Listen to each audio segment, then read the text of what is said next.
I got it, I got it. Thank you, I had to do this. We don't need, like I pray the rosary.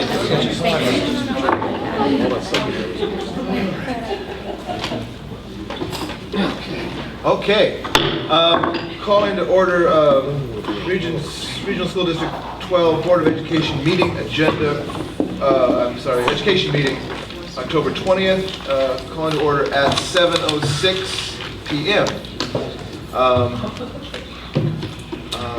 Susan Stump, would you please call attendance? Yes, thank you. Valerie Anderson. Here. Tony Bedini. You. Alan Brown. Here. Gregory Cava. Here. Michelle Gora. Here. Emily Hibbard. Here. James Hirschfield. Absent. Kelly Lott is absent. Jennifer Cody. Here. Michael Sinatra. Here. I am here. And Peter Tagley. Here. It's okay. All right. At the last meeting we had on the 6th, we tabled an agenda item for this meeting, which didn't make it to this agenda, so I'd like a motion to add this to the agenda. So moved. What is it? It is the discussion and possible decision on hiring a marketing firm. So we could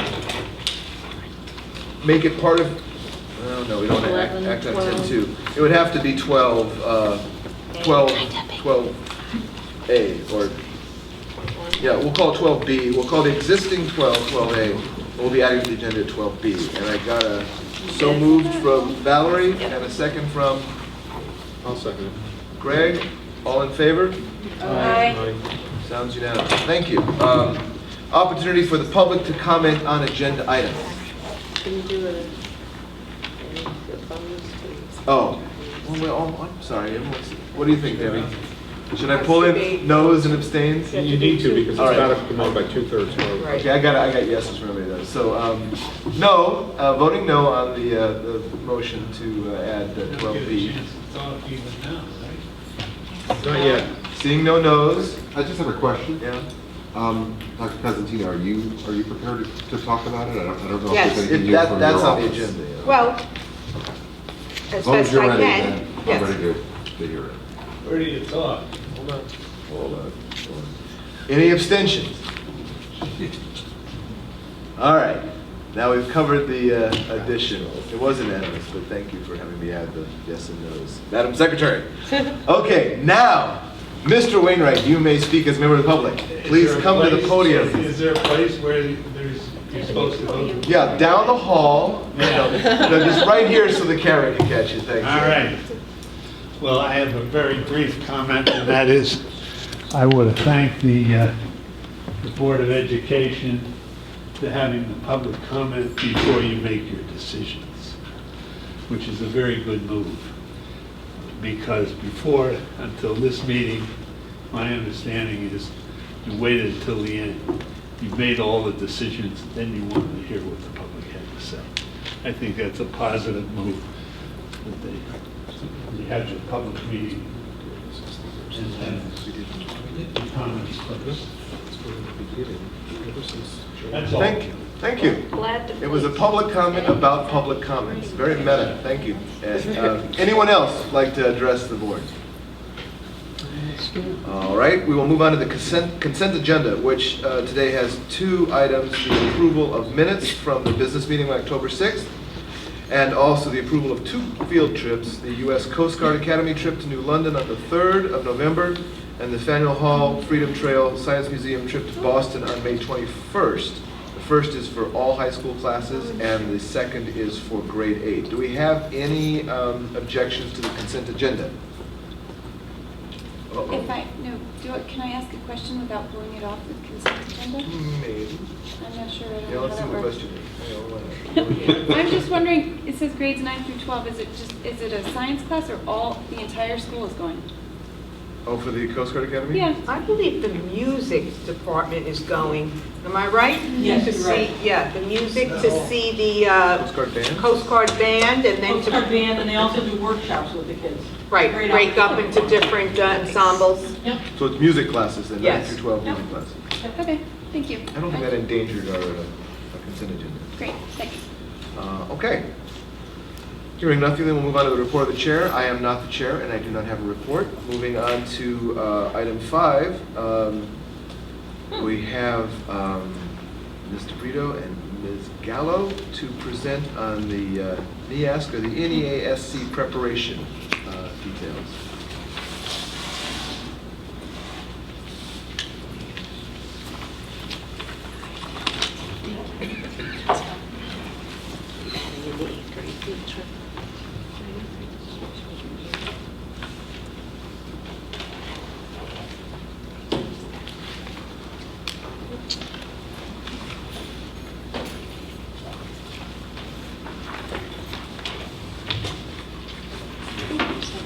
Two.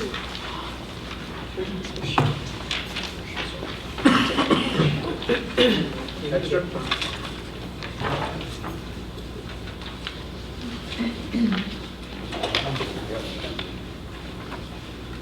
Want to pass that down? Here's one more. That's fine.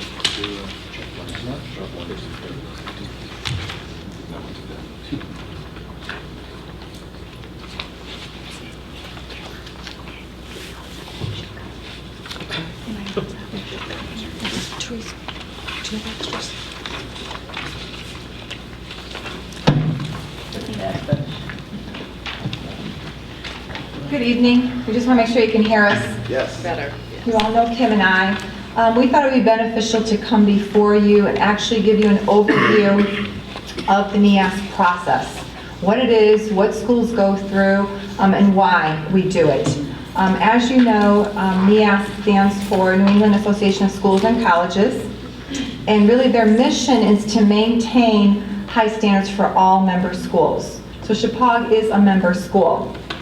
The Commission on Public Secondary Schools partners with member schools to ensure that we are committed to high standards. You will soon learn about the 7 standards and all the work that Kim has done with her staff right from her first day in the district. But we want to make sure that we are equitable, that we are providing students with the best education possible, and that you will see the fluidity and commonality from the core beliefs all the way down to each of the particular standards. I guess I should come over here and multitask. Okay, I don't have a clicker, sorry. The school goes through specific process in preparation for the visit, and it takes place years before the visiting committee arrives. And what starts the process is a steering committee of educators from the school community that really set expectations and go over who the chair people are going to be for each of the committees. You're going to hear more specifics about that. But the initial part, as I described, is really going over those core beliefs, the mission of the school, those expectations. The school also looks at survey results, the Endicott College survey results of parents, the teachers in the school, and of students, and really start to develop plans and articulate any needs areas so that, again, that we are responding to the needs of the stakeholders and that we're not missing any key components. The pretty lengthy process after that is writing those narratives, finding the evidence, and really developing the narratives for each of the standards with the evidence to back it up.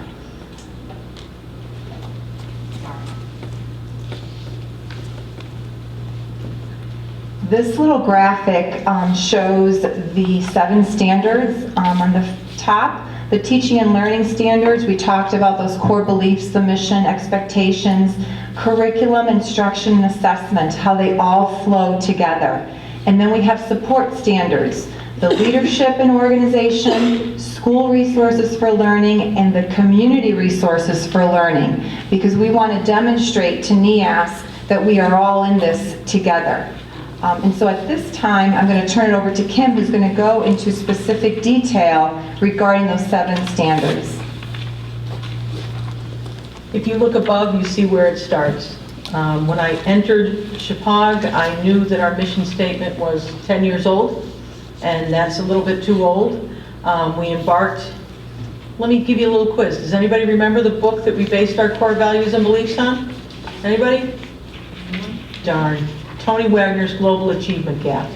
Every member of our original mission committee read, especially focused on one chapter. Our staff read it as our staff read that summer. And each member of the mission committee was charged with inviting parents and community members to our meetings, where we took the former mission statement, which was basically written as a promise from the faculty to students, and on the basis of the new research, our new core values and beliefs are based on what we do together as a learning community. And that's our core beliefs. They are overarching with everything that we do. There are 7 NEAS standards. I'll show you. Oh, thanks. Thanks, Teresa. Core values and guiding beliefs is first, and it's supposed to be first because, again, it's the foundation of all that we do. When we had an assembly on bullying today that was initiated by our students, I introduced the speaker in terms of the guiding beliefs that led this discussion, and that is very relevant for our students. Core values and guiding beliefs guide the school as well as the complementary learner outcomes. What NEASC is asking us to examine is, are they relevant? Are they research-based? Do they guide the work of the school? And are all stakeholders a part of the process? When you get into the next 3 standards, the teaching and learning standards of curriculum, instruction, and assessment, again, there are guiding questions. And that is, how does everybody know what the curriculum is? What good instruction is at Chippewa? How we assess? How can we ensure that every student has equitable access to a rigorous curriculum? If you remember, I know when I was in high school, there were very specific levels in which students learned. And some students never got to those rigorous courses, never got to that enriched teaching because they were in the general course or they were in the business course. That is not best practice. That's not how the world works. And NEASC asks us to examine, how can we be sure that kids know? And when it comes time to assess them, do we give them information in advance about the standards for which they'll be assessed? Do they have rubrics? Do they have rules that come up front that say, this is what it looks like when you do a good job? Exemplars, so forth. The next 3 standards are the support standards, and they are equally as important. School culture and leadership, yes, it examines many of my practices, but it also examines shared leadership, which is very important in Chippewa. It examines, do students have a chance to be leaders? Do teachers have a chance to be teacher leaders? Does leadership, or is leadership focused around these core values and guiding beliefs? School Resources for Learning looks at all of the different programs that we have, the library, guidance offices, health services. We even included some of our cafeteria information because we have such a good cafeteria that does such a nice job of teaching kids about good nutrition. What do those services look like? Does everybody understand who they are, what their goals are? Does everybody have a stake in what happens? And then community resources for learning. Now, this is a place where, if you look around this building, it is very clean, it is very well kept. If you look at our facilities, or our facilities committee, they are very organized. Anyone can tell you, Don can take out a report and it shows you what we want to accomplish for the next 5 years. It shows you a cycle of repairs. It shows you a lot of things. Our budgets tend to pass, and very, very regularly. That's called dependable funding. However, in community resources for learning, we have to look at the hard fact that there are some aspects of this facility that need to be updated, and that impacts curriculum.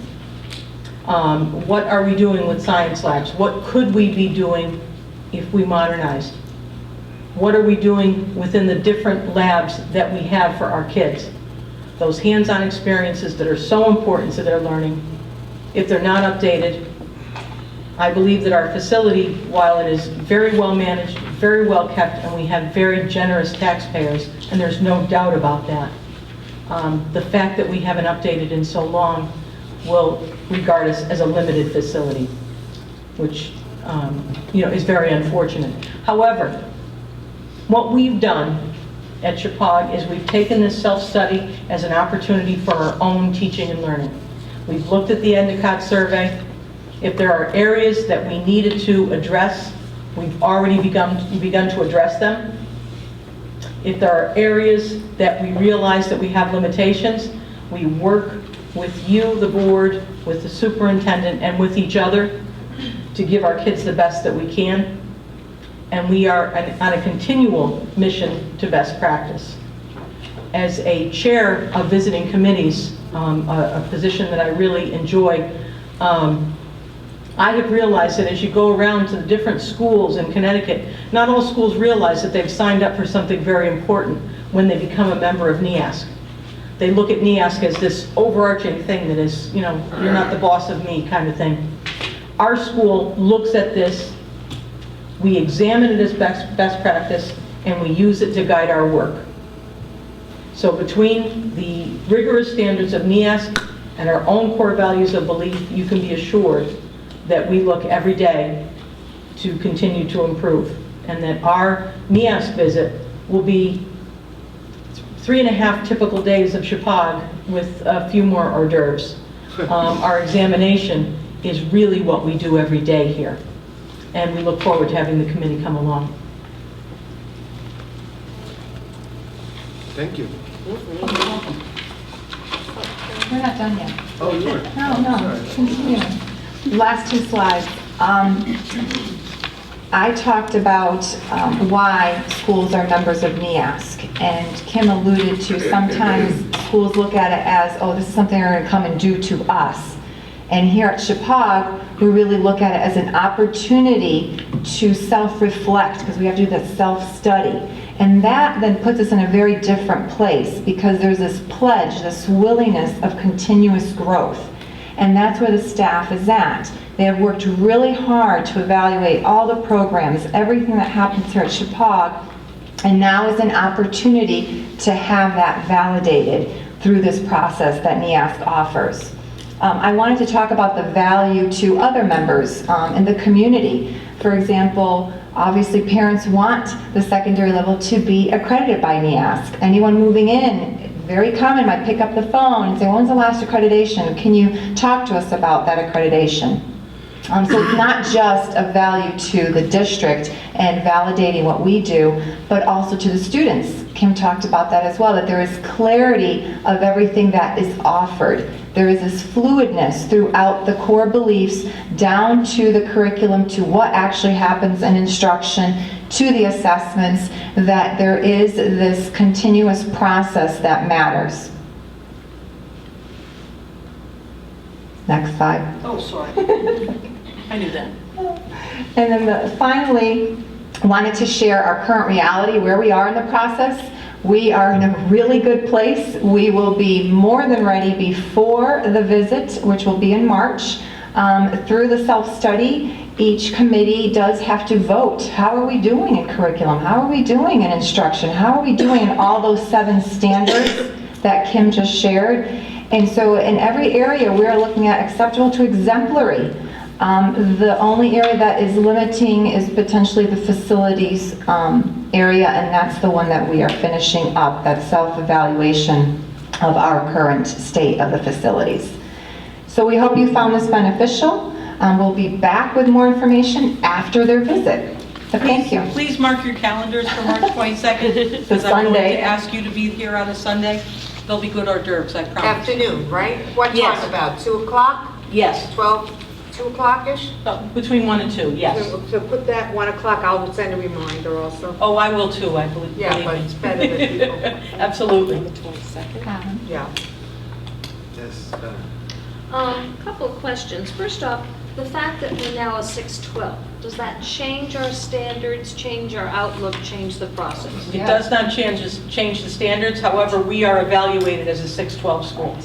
That changed. We were originally That going to be changed. evaluated 912, just the high school. but because it is one school under one leadership, 612 is now going to be accredited. Okay, so you're adding more staff at least to the effort? Yes. And different age groups. Yes. And then one other question, if I might, Mr. Brown.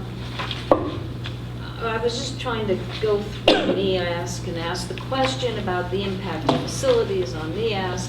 I mean, obviously, we're a region that can afford to do better, perhaps, but because of the confusion and the various demands on resources, i.e. the consideration of the 3 small elementary schools and the precedence that took in terms of a bond question, that came first, rightfully so. Yep. Will NEASC then still demand that we do more with facilities? Will they understand, in other words, where we're at in asking taxpayers to fund expansion or renewal? The NEASC committee does not come in to put a hammer on any school. What the NEASC committee is charged to look at is, does the facility support the curriculum?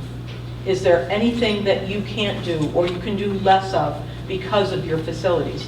There's no way that this school is going to be a deficient school or be put on warning. I can't really say that because I'm not the committee nor the commission, but I know what I see when I go out on visits, and I can tell you that this facility has its limitations because of the lack of updating. However, this is a strong facility, and it has strong resources and reliable funding.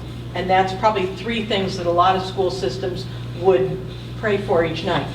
And our story would be known to the visiting. Without a doubt, without a doubt. Because they have to know our story.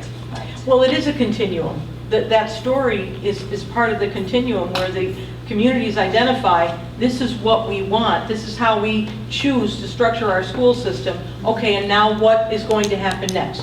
What do you do moving forward? Okay, just to make sure that story is out there. And would you say the specific deficiency would be science labs? I would not call it a deficiency, I would call it a limitation. And it would be science labs, it would be our auto and woodworking labs, it would be areas of the building that have not been touched in a while. Such as? What I just said. Yeah. So basically, we're talking science labs, the auto, the more hands-on types of areas. Yeah. And they will recognize that there was an attempt, there was a referendum, and granted, if there's possibly another before their visit, they will look at that as evidence of support. If it Only if passes. it passes. Correct. That's the problem we're in. But there's an attempt, at least there's an attempt from the Board of Ed to support the facility. Well, another piece of evidence is the fact that you have a long-range committee as a board. That's a very positive piece of evidence that this is a system that looks for continual growth. Because I wouldn't want us to be thought of as being held hostage to that process. Not at all. I mean, That's as not the wonderful purpose as of it the would be. process. That is not the purpose of the process. It is, Okay. the purpose of the process is not to pass judgment on a system, nor would it be necessary to do so. They make recommendations. That's right. Because, just to continue for one more moment, there's so many schools in inner cities, and God knows those inner cities have huge problems, and those parents, those teachers, and certainly the students. But they tend to have really nice facilities because they get state money. And is NEASC aware of some of the limitations of state funding in school systems? NEASC is not asking that. What they're looking at is, does your facility support teaching and learning? How does it? How doesn't it? The whys, you don't want NEASC to come in and say, you do this, this, this, and this. What you want a committee to do is to be a part of this reflection that you've done for 2 years, okay? And then it's up to the system to decide how it's going to address the inequities, inadequacies, whatever, that the committee is provided evidence. So the financial story is part of the self-reflection. Of course. It's where we are. That's Okay. right. Thanks a And lot. our financial story is not so bad. Right. Okay, thank you. I don't exactly understand the evaluation process. I'm just wondering, the Endicott survey that was done last year was done for our own reflection. And then I'm assuming things that maybe didn't score as well, we worked on and tweaked and stuff. So then does NEAS come in and do a new survey? Do they look at that and look at adjustments, or do they not survey at all? No, Like, the purpose how does that work? The purpose of the Endicott survey is so that every school is measured against the same survey, so that you have a standardized piece of evidence. And that standardized piece of evidence is a lengthy survey that is based on research out of Endicott College, and then you take those results and you decide, you look at those results and you say, okay, we're doing okay here, we're moving forward here, wait a minute, this area needs a little bit of attention. You have an example of that. I do have an example of that. Right now, we're going to be asking all of our students to complete a survey on the library, and we'll be asking the community to do that as well, so that we can get some input into the efficacy of our library, which is a very interesting question now because of the digital age, because of the instant information of the internet. The kids don't necessarily recognize the value of a library. And there needs to be explicit connections made so that they are doing things, not only looking things up, but doing it well and understanding that information. Okay. Thanks, man. So is that the same then for, you were talking about the faculty has been meeting and self-reflecting. So are they producing the documents that you said that we're doing really well on the, I forget what the Exemplary. Exemplary. Thank you. ratings. Yes. So exemplary. So do we give that to them, or do they Yes. come in and say, I want to see it for myself, let me see the handbook, let me visit the Both are class? true. Okay, Our self-study is part of the information that is provided to the committee, okay. and then the committee does their own reflections, interviews, observations to support or to see what the evidence is for themselves. Okay. Thank you. So if there are limitations that are highlighted, needs highlighted, but there is a plan in place, like, another referendum and with specific repairs that are indeed approved, if there is something that is in the works but not yet completed, the limitation designation would contain some asterisk and It would NEAS increase the rating. accreditation. Because they would take that into consideration, Okay. absolutely. So accreditation would not be in jeopardy if a If you have a plan plan. is indeed in place. That's right. Even if it That's hasn't right. been completed. That's right. Okay. And even though Kim said she started this process 2 years ago, she really started this 5 years ago.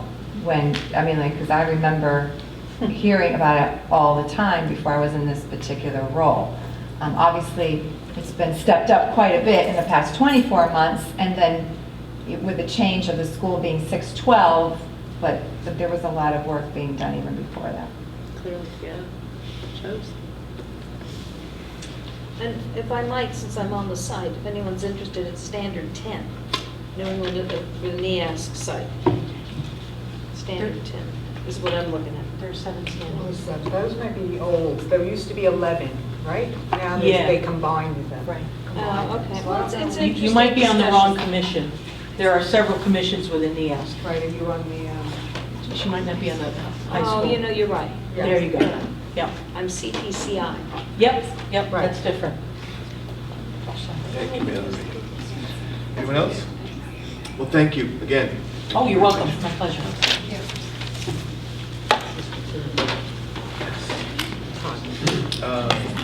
Okay. Then we have the Chappaqua Valley High School Class of 2014 report.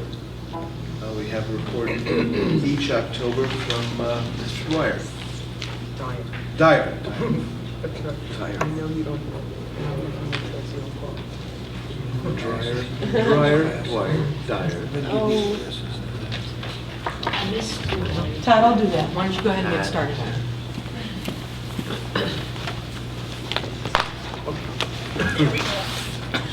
I don't know why you got muscles.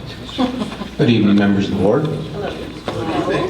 I'm actually going to start with the standardized test. When you get your packet, you'll find on the left side, standardized testing. I'm going to do a review of PSAT, SAT, AP, ACT, and SAT 2s. and then we'll do the class of 2014 report. So on the left-hand side, you'll see the PSAT results. We've had an initiative the last 3 years to increase our participation in PSAT as a gateway to college, and looking to try and encourage all sophomores and juniors to take the PSAT along with the freshmen. And so you can see the first group is the 2013-14 Wednesday form, juniors class of 2015. The first one we'll look at. Second page, you flip it over. You see we had 57 participants. Last year, you can see down on the benchmark, 63.2% of our students in the junior class met the college and career ready as determined by College Board. The breakdowns on critical reading, math, and writing you can see in the middle. Critical reading, our school, mean score was 52.1, math, school was 50.6, and writing 49.4.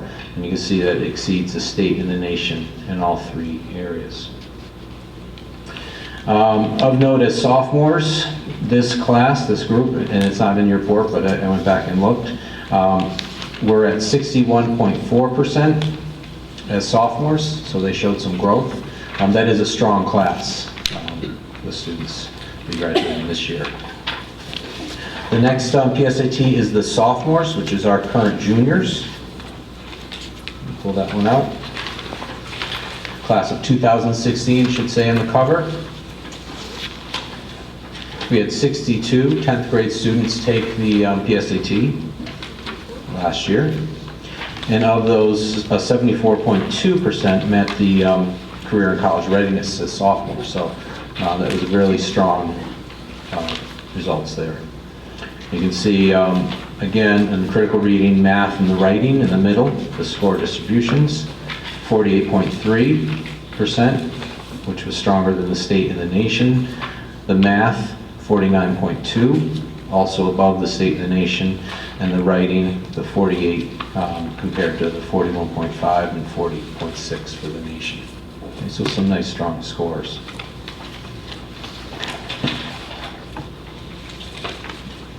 We administered the PSAT this past Wednesday. It is the national test date. PSAT is only offered once a school year, either on a Wednesday or a Saturday, and we had 125 students sit for the PSAT.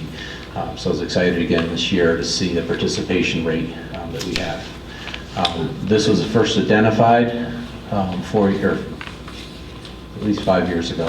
And at that point, we were Saturday testing, and we only had 35 students take the PSAT. And that was really when I was very concerned. Both Principal Gallo and myself were very concerned with our low participation rate.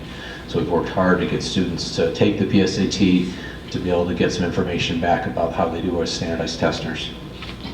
Our SAT is next. There's 3 sheets that go with the SAT. I didn't staple them, so it'd be easy to flip through. The first is critical reading, and then math, and then writing. I'll talk about each. What you're looking at here is a 5-year report, so it goes from 2010 to 2014. You can see the trend there. This past year, our mean score was 524. Connecticut's was 507, and the total group was 497. Dip from 2013, but fairly even trend overall.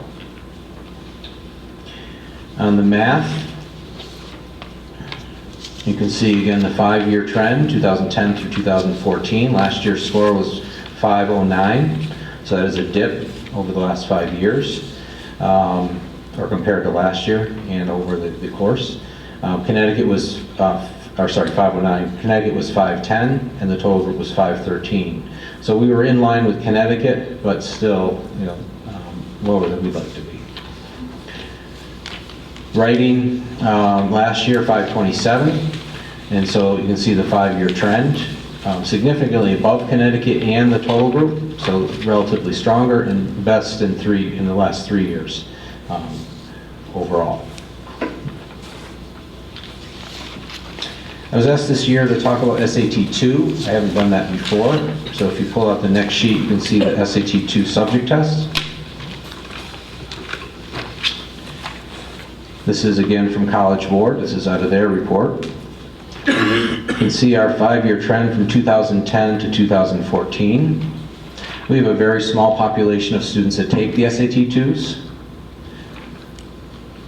You can see in Connecticut what the percentage is compared to the number of students and how many that take the SAT compared to the number of students that take the SAT-2s. So last year, you can see it was 18% in Connecticut. Last year for us was 14% of students that take SAT-2s that also took SATs that took SAT-2s.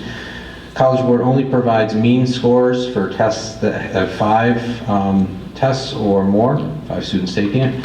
So you can see that we have mean scores in the years 2011 and 2013, but not from last year because there were fewer test takers in those subject areas. But our students do tend to do very well on the SAT-2s. And typically because it tends to be those students that are looking at the most competitive schools. Next report is from ACT. ACT also gives us a 5-year trend, 2010 to 2014.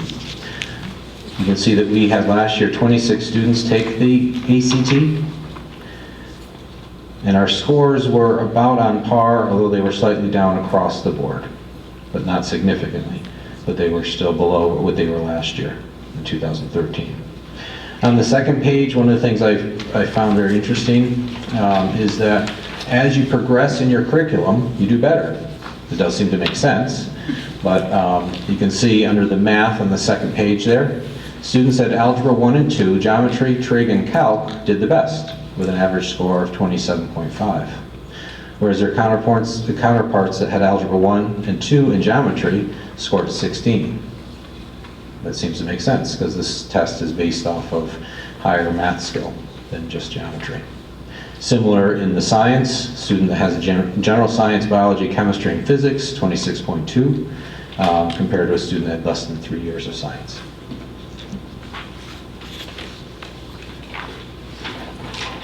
And the last report is the EP. This is a 5-year summary. Our students did well last year. You can see, as you look at that report, our students are represented by the darkest band. The middle band is Connecticut, and the lightest band is globally.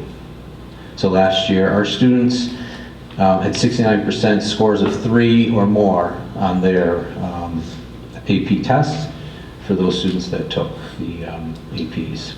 You see the breakdown on the number of students. So last year we had 29 students that took 40 exams. Scores of 3 or better was 20, with the 69%. And then Connecticut and globally. And if you go past the first page, you can actually see the breakdown score for each test that our students took. So for example, the first one is AP Biology. And in 2014, you can see the composite score, the mean score 3.20, based on how many students had 5s, 4s, 3s, 2s, or 1s. Calculus AB, Calc BC, and so on. Questions for me on standardized testing? For the SAT-2s, are those, does the faculty talk about those much, or are the students that are taking those, is that really driven by a requirement from the college that they're applying? It's something that comes up in our family meetings, but typically it's surrounded the students' selection of schools and schools that require SAT-2s. Many schools require 2, some only require 1, and some are very specific depending on the program.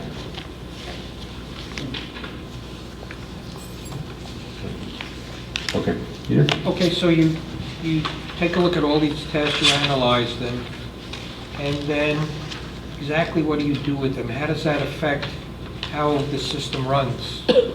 Because each year you have new students coming in and there's a diverse population and you have to deal with those diversities.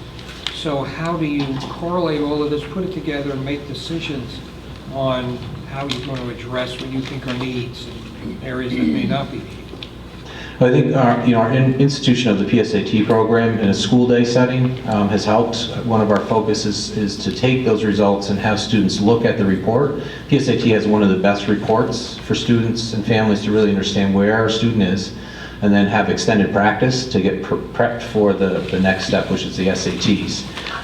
One of the things we're looking at is ways to embed SAT questions or SAT-like activities into our curriculum, and also to review our AP practices. This year, Principal Gal formed an AP committee to review where we are with AP and to increase our ownership of the AP scores and really to boost our students overall.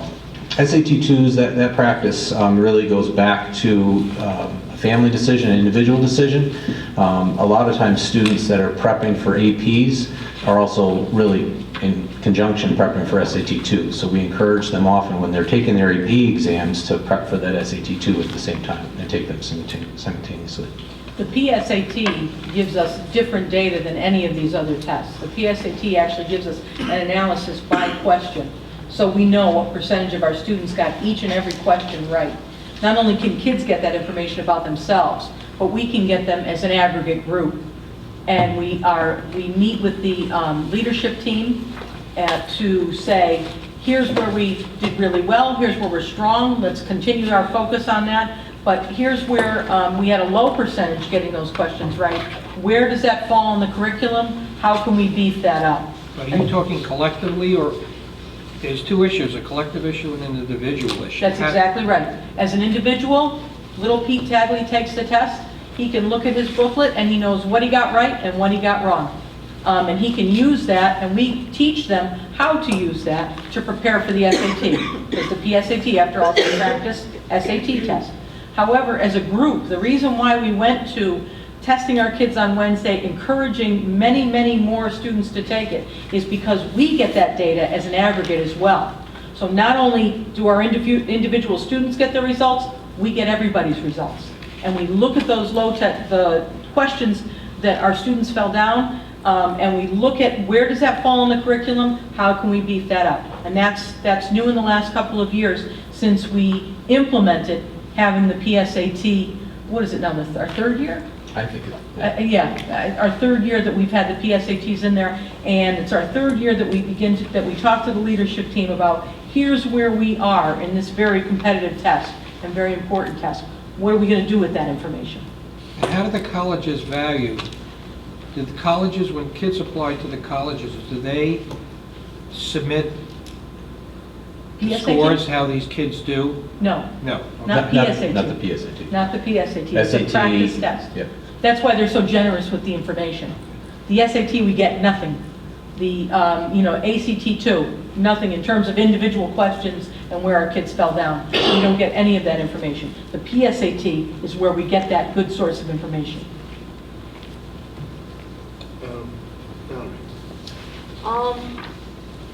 Now, as I recall, obviously the SAT 2s are very, very important into getting to some select colleges. Okay. What score do you need to really impress? Is it 3 above? For the SAT 2s, that's based on an 800 scale, as well as the SATs. So most of the schools are looking at like 650. Well, I'm talking about the SAT 2. SAT 2 is 800 scale. The APs are out of the 5. I'm sorry, 8. Yep. So APs out of the 5. It really depends on the school. One of the tools that College Board has made more readily available is the College Credit Checker. And so we showed that in AP classes this fall. So students were shown how to look at their colleges and see what are the credit policies at each school. Because they vary. And the myth that colleges are not accepting AP credit is a myth. There are quite a few schools out there that are taking AP credit. Typically it's 3, but sometimes it's 4 or 5. Sometimes a 4 or 5 can get you more than 3 credit course. A score of a 5 sometimes can get you a 4 credit course when you're scoring on the AP. But College Board sets the mark of passing the AP test at a 3, but that's not typical with colleges. Most colleges are looking for a 4 or 5, although there are some that will accept the 3. Well, I just wanted to highlight the fact that we are doing really well, specifically European history, And whoever that gentleman or lady is in statistics is amazing, getting a 5. Yes. And, but the other scores, you know, are really, I mean, they're 3 above, and I know these are not easy tests. So Right. those subject areas, something good is going on. Or those kids are really good. Who is teaching European history? Because I'm terribly impressed that they had Mark 3 Peters. students. Okay. Mr. Peters, yeah. Well, kudos to him. Mr. Peters is doing an excellent job. It's a tough test. 3 out of 3 with 5s is really significant. Yes. And maybe the teachers who are leading the way on the AP could help coach their That's peers. exactly what we're doing. Great. Mhm. It's great. I just want to ask before you, just correlating, if it's possible, the PSAT and the SAT. Yes. I noticed that our PSAT medians are better than our SATs for math. So I'm wondering, is this the usual cohort sawtoothing, or is, I wondered that, but then I noticed we have kind of a decline in math, unfortunately, the SATs. So is there anything in process to address our math curriculum in general, or in specific, the fact that we seem to slip from PSAT to SAT? Teresa is working with the math department to address that exact thing and reworking the curriculum to update it to Common Core. And also, we've put some, when Dr. Cosentino came, she put in specific content leaders as part of the teacher leadership team, so that when I observed a math course today, and sitting right at my side was the math content expert, so that I was looking at, you know, good teaching and learning practice, she was looking at content. And I can tell you, just from that one observation, that there were things that she saw that I wouldn't have noticed with my, you know, background in math that pretty much ended in the 70s. I'm not a math teacher. So that's a very important thing that we've done. Teresa's work with the curriculum is equally as important. And Teresa's also bringing in consultants at the state level that will do walkthroughs in our classrooms and give our teachers valid feedback about what they see and how they can improve. Now, if this were the first time and we suddenly noticed this and started this, you know, last week, obviously there wouldn't be a turnaround immediately because it takes years. So what do you foresee, since the trend unfortunately is consistent here, what do you foresee as a possible, as I said, with sawtoothing and in the individual small class concept aside, a prognosis for when this trend might be reversed, when we would see your efforts being realized in a reversing of the trend? Do you have any- Well, we're talking about 2 distinctly different things. One is you have a new math program at the elementary that is moving its way up. You also have focus being put on the math program at the secondary level. But the other thing that we need to change in this system is we've had a culture that has said we don't really pay that much attention to test scores. And that culture is changing, and it's changing very quickly. There's some very direct messages happening that say those days are over. We get kids into great schools, we do a lot of wonderful things at this school, but that needs attention as well. So those are 2 distinctly different things. The changing of a culture as well as attention being paid to redoing the curriculum, refocusing on how we instruct our students. If you're asking me for a timeline, Oh, no, just to... it's tough. It's tough. But I can tell you it will be a steady progression, and it will be a measure of continuous growth. And just to put you on the spot one last time, do you feel that in light of this cultural change, that we are also not compromising or not sacrificing the richness of the best aspects of our prior culture? I'm very glad you asked that. Is there a way to do both? Of course, sir, because we have some very talented people around here that are very committed to that whole child. And you're right. I'm very glad that you asked that, because it is a balancing act. When you're looking at the whole child and you're trying to focus on test scores and you're upgrading the curriculum, those are very different things. Those address very different needs in our kids. But yes, we pay attention to that, we talk about it all the time, and we're committed to doing that. Great, thank you. You're welcome. Now, I'm sorry I interrupted, so Valerie, did you say something? Well, just one more, it's kind of a painful observation, but I think it's legit. I have a feeling that the change in our schedules are going to help because of the continuity and the fact that in block, sadly, it could be like you took some math in freshman year, second semester, and then not until your senior do you take math again. And the continuity of that, I hope, is going to have a lot of results. We should see that. One more thing, I'm really saddened to see no one took U.S. history, AP. I know we do that well here too. So hopefully that'll be ratcheted up. I would love to tell you that a simple change in the schedule was going to do amazing things for our system. However, our SAT scores, our CAP scores have been pretty flat all through block scheduling, all through the typical schedule that we had before that. Really, I think the culture change and the change to the curriculum is going to be the big piece. And those are not easy fixes, and they take time. Right. Thank you. Michelle? Yeah, I'm just sorry, jumping back and forth, back to the AP. I was just wondering if you could tell me, because I know that we get tagged on this because of our low percentage of total students participating in some of the sport, and I know that's not the end all, but I'm just wondering if you've seen, so what we're seeing here is a percentage of the students who took the AP exam who got a 3 Correct. or more, but not a total percent of students sitting for the exam as a reflection of our total population. Right, AP tracks who sits for the exams, not who's actually in our classes. Right. And so for them, it's more of a participation of testing. Right, so I'm just wondering, have we seen an increase in our participation of our total student body? Because that's what, I don't even remember, some of the other places that rank secondary schools look at. When you look at, and we did a comprehensive look through at US News and Report, and we looked at what the rankings are all about. And really a lot of it comes back down to participation based on your student body and how those students are doing. If the students did better, then having more students take the test doesn't help you. If the students that are taking the test, that smaller percentage, do better, then you're in better shape. So encouraging, so when we looked at some of the other districts in the state of Connecticut that are within the top rankings by US News and World Report, they're not necessarily putting more kids in front of the test, but the kids they're putting in front of the test are doing much better. To get the gold standard, or the top 10, you've got to do both. So our goal this year is to give more directive feedback to students that are in AP classes by doing segment tests or whole sit tests so they get an idea where they're at, and to encourage those students to take.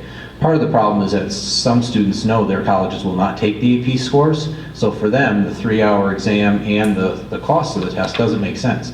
We've had students that would have done very well on the AP test that I've asked, come on, take it, but they're like, well, my college doesn't take it. I really did it for admissions, not as much in the experience, not as much for the test, because it's going to give me credit at my college.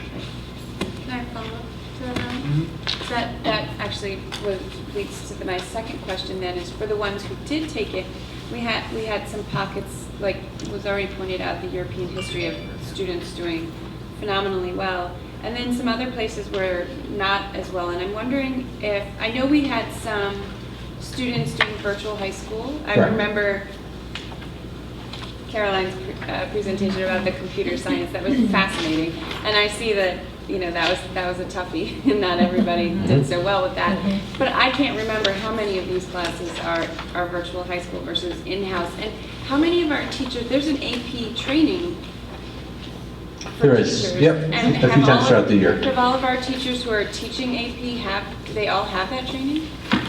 Well, there's no training required. It's a recommended training. Requirement is to have the degree area and your teaching certificate But in that area. Teresa's working very hard with me to turn that around.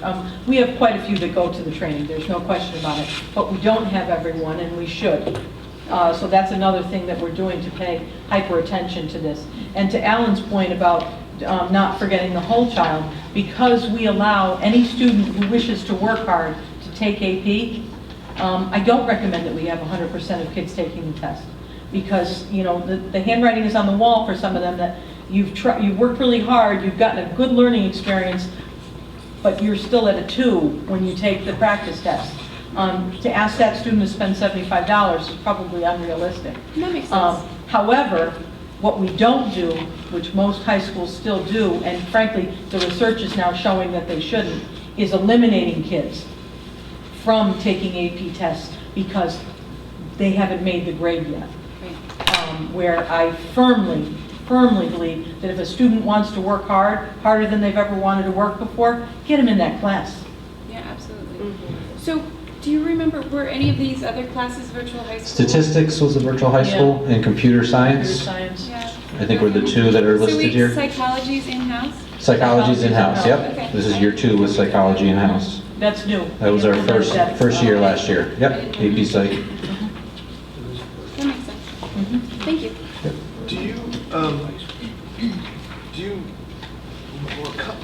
What is your opinion of this interesting dichotomy between the fact that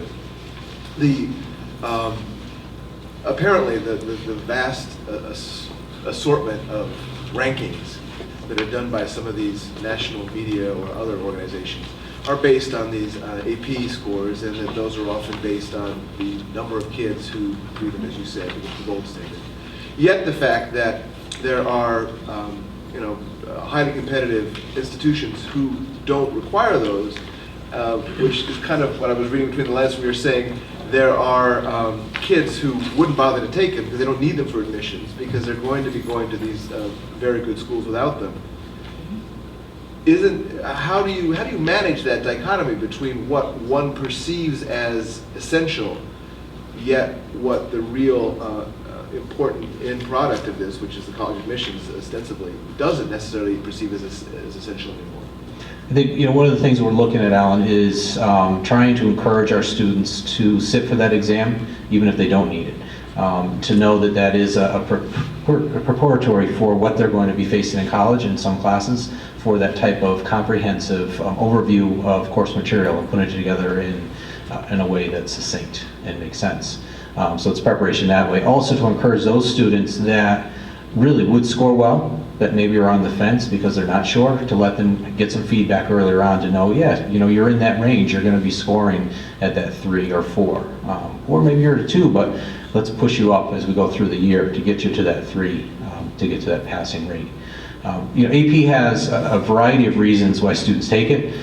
Typically, the more competitive colleges are looking at AP honors on student schedules because it gives the weight of that transcript. It also is an experience of taking a college class while you're at your high school. So finding out what the rigor of that kind of course is. And for some students, that's that first entry into what that level of play will be. And it's a great personal feedback, even for students that maybe have never experienced that before, to know what it will be like on college, to up their game, to really get in there. And maybe they wouldn't score well on the test, but just that experience of class really gives them better feedback to know what college is all about. Valerie? Yeah, I think Susan was ahead of me. Do you find that $75 fee is prohibitive for some? That's 84 last year. I think it's going up to 89 this year. Do you find that prohibits some students? I think some students think about that. We have put money in play, and the College Board has money for free and reduced, but we also put money in play to help with families that have need. But it still is a question, especially if you're taking 3 or 4 exams, that can add up. I guess the counterpoint is that a school that will accept that credit and allow you to advance or to add that to your credit pile, that could be You're saving a lot more than $89. $500, $1,500, $4,000, $8,000 a class, Right. depending. Right. But it's, Valerie? As a follow-up to what Susan was saying, we're like-minded here, it was my impression a while back that we were going to foot the bill for SAT, the AP test costs. It was my impression we were trying to do that in maybe several years back. I remember talking about it. And I think we should do that. I mean, when you're talking about the numbers here, and the fact that we're trying to encourage people to do that, I think it's very important. We're a small school. We have money. We certainly have enough money for facilities on occasion. But this is, I think, essential, and it encourages that group. It's always going to be a self-selecting group anyway. I mean, not everyone's going to take this test, but I would love to see us maybe in this next budget year put forward a number that represents the AP tests, you know, about what it would cost. Because I certainly would support that, and I think it's very important. And one more thing, I think the ACT has come up in the world. And I think it's a valuable test. And some of those kids, we only had 26 take it this year. Some schools do not require the SATs anymore. So, you know, once again, self-selecting, some kids would take this, not SATs, not the AP. So we might be missing some of those kids in our statistics. But I'm all for footing the bill for AP tests. We'll send you the bill. We'll send you the bill. It's money well spent. To Michelle's point about increasing the overall percentage of students taking both the AP test and the SAT too, I think it's important that even if a school isn't going to accept their credit, that the students understand that these are now determinants that can help them gain admittance. And it's the one way that the schools have of determining which high school curriculum is comparable to another. Because there's so much grade inflation and there's so much diversity in curriculum between high schools that when a student takes an AP European history or takes a biology SAT-2 test, they have some kind of basis to know that this student is at... That's also, they use the SAT and the ACT for that purpose as well. But I think it's moved beyond that. And I know that a lot of schools are now requiring 3 SAT-2 subject tests in a diversity of areas, or highly suggesting them, which means, really, please bring it to us. The question that Val asked about why we don't have American history test takers for the SAT-2, I think that we also have to be cognizant that our curriculum has to cover an entire subject area. And these SAT-2 tests are very comprehensive. They're at the high school level, but they're very comprehensive. And from my understanding, our high school American Studies unit goes from the Pilgrims to the Transcendentalists to Lincoln. And on the SAT-2 subject test for U.S. history, there will be tests on the Great Awakening and the War of 1812. And well, don't forget that it's followed by humanities. We don't just drop off at the Transcendentals. We have more years of history than the average high school. Right, but the 10th grade class that I'm familiar with went from Pilgrims to Transcendentalists to Lincoln. And so if they were to take the American history test at the end of the year, they would have some real solid knowledge of certain subject areas, but they wouldn't have the comprehensive knowledge perhaps that the SAT-2 subject test in American history would require. So we have to, if we want to encourage it, we have to make sure our biology or our American history or whatever the subject is does have a comprehensive overview. That might also speak to culture and what we're after here. And move to the right side of the packet? Good, okay. So on the right side of the packet is the class of 2014 report. I included a couple other items in there. Just the example of this is the 2-year-old example of the senior scholarship night. This was our second year doing that, an outstanding night again.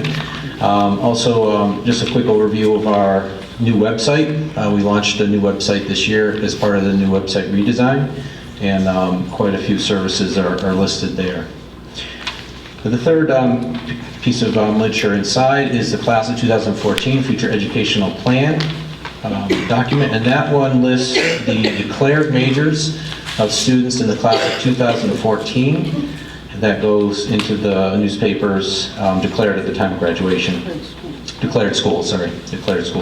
Last year, our class had the highest acceptance rate to post-secondary schools in my career here.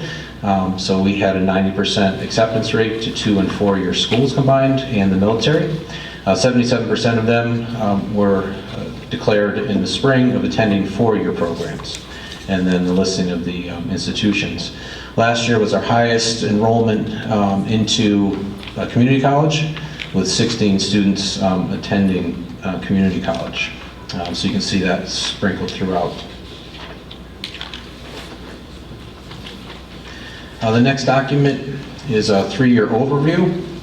You can see class of 2014, class of 2013, and class of 2012, the number of students in each class, number that will attend 4-year schools, the number that will attend 2-year schools, and gap years, and then our acceptance rates over the last 3 years to post-secondary, including military. So 90, 87, and 85. So a steady rise. My declared goal the last few years, whenever I get in public or in front of people, is to have 100% of our students graduate with a plan. It's not necessarily a reasonable goal, but it is one that I still will say. I'm one of those blue sky type of people. So I do want everyone that graduates from Chippewa to have a plan when they leave. So I would like to see that number continue to climb, and I will work towards that. We had 4 students that were entering work, 2 transition students, 1 that went into the military. And last year we did have 2 foreign exchange students that weren't in our numbers. Next document is the comparison on most competitive and highly competitive schools. And you can see last year, 2014, of the 76 students, we had 60 applications to most competitive schools. 18 students were admitted for a 24% admit rate to the most competitive schools in the U.S. and abroad. Highly competitive schools, again, 76 students last year. 67 applications were sent out from those 76 students. 45 students were admitted to highly competitive schools, and with a 59% acceptance rate. So our acceptance rate between the two was slightly down, but it's fairly close to on par. And overall, still the highest acceptance rate that we've had between 2- and 4-year schools. I'm going to have you jump.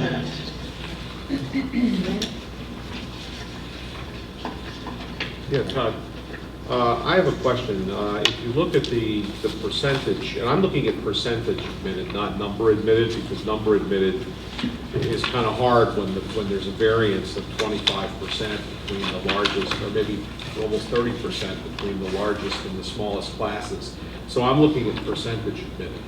And it appears that back in 2005 and 2006, we had 37 and 35% admitted respectively, and without seeing prior years, it's hard to know whether, I would say the trend doesn't look good because the trend is significantly smaller. In fact, it appears that we have about a third fewer admissions to most competitive schools. If you look at that, whereas it's a little bit more even for highly competitive schools. And I'm wondering if the 2005 and 6 were outliers, or based on prior history, or whether we've had we're not doing as well at getting into the most competitive schools. Yeah, I couldn't tell you off the top of my head. I came in 2005, so that's when the data starts. I would have to go back and recreate it before then to know. I've asked you about this in the past, and I think one of your responses was that something changed in that period that made the arena more competitive.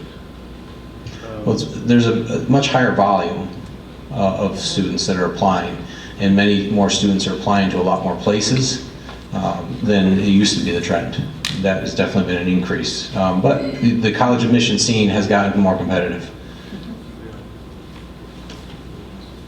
Well, the question I would have is, and the reason for my originally asking this was, are we seeing fewer admitted, or are we seeing students aiming higher, or is there any information we can draw from this that's really?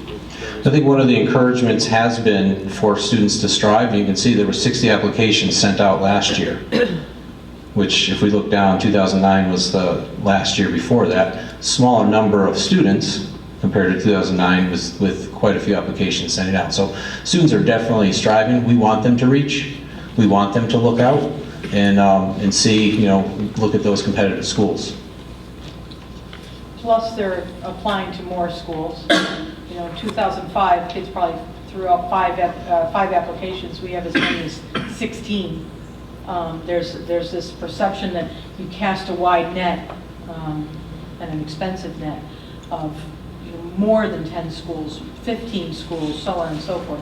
So when you're applying to that many schools, and you're striving to apply to better schools, then that will skew your statistics. It's almost, when I look at those two things, I almost think that it's hard to compare those 2 years because the atmosphere is much more competitive, the casting a wide net has become very prevalent, and we are doing more to encourage kids to apply to more difficult colleges. Well, I was going to say that when I look at these numbers, what I see between 14 and 5, Yeah. 2014 and 5, is that in 2014, 18 admitted students constituted a 24% admittance rate. Yep. Whereas in 2005, 17 admitted constituted a 37% rate. So clearly, there are more applications and the same number of admittees. But if you look at 2006, you had only 78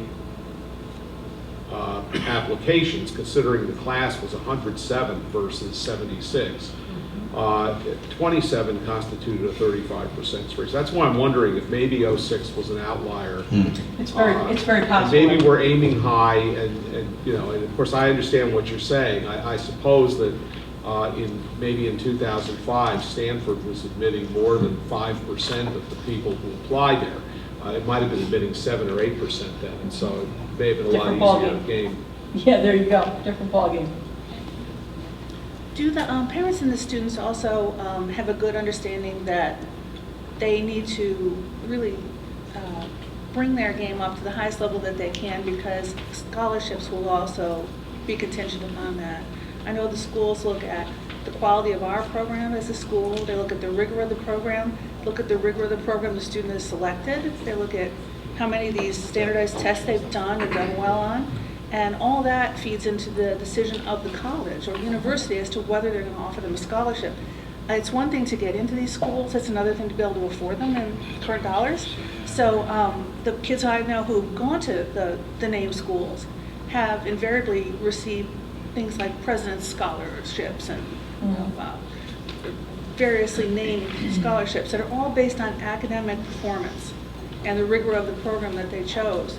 So the more likely they are to do a rigorous program and excel in it, the more likely they will be to receive a scholarship, maybe for half of their tuition, that can really bring it to the same cost as UConn, and then that would allow them to go.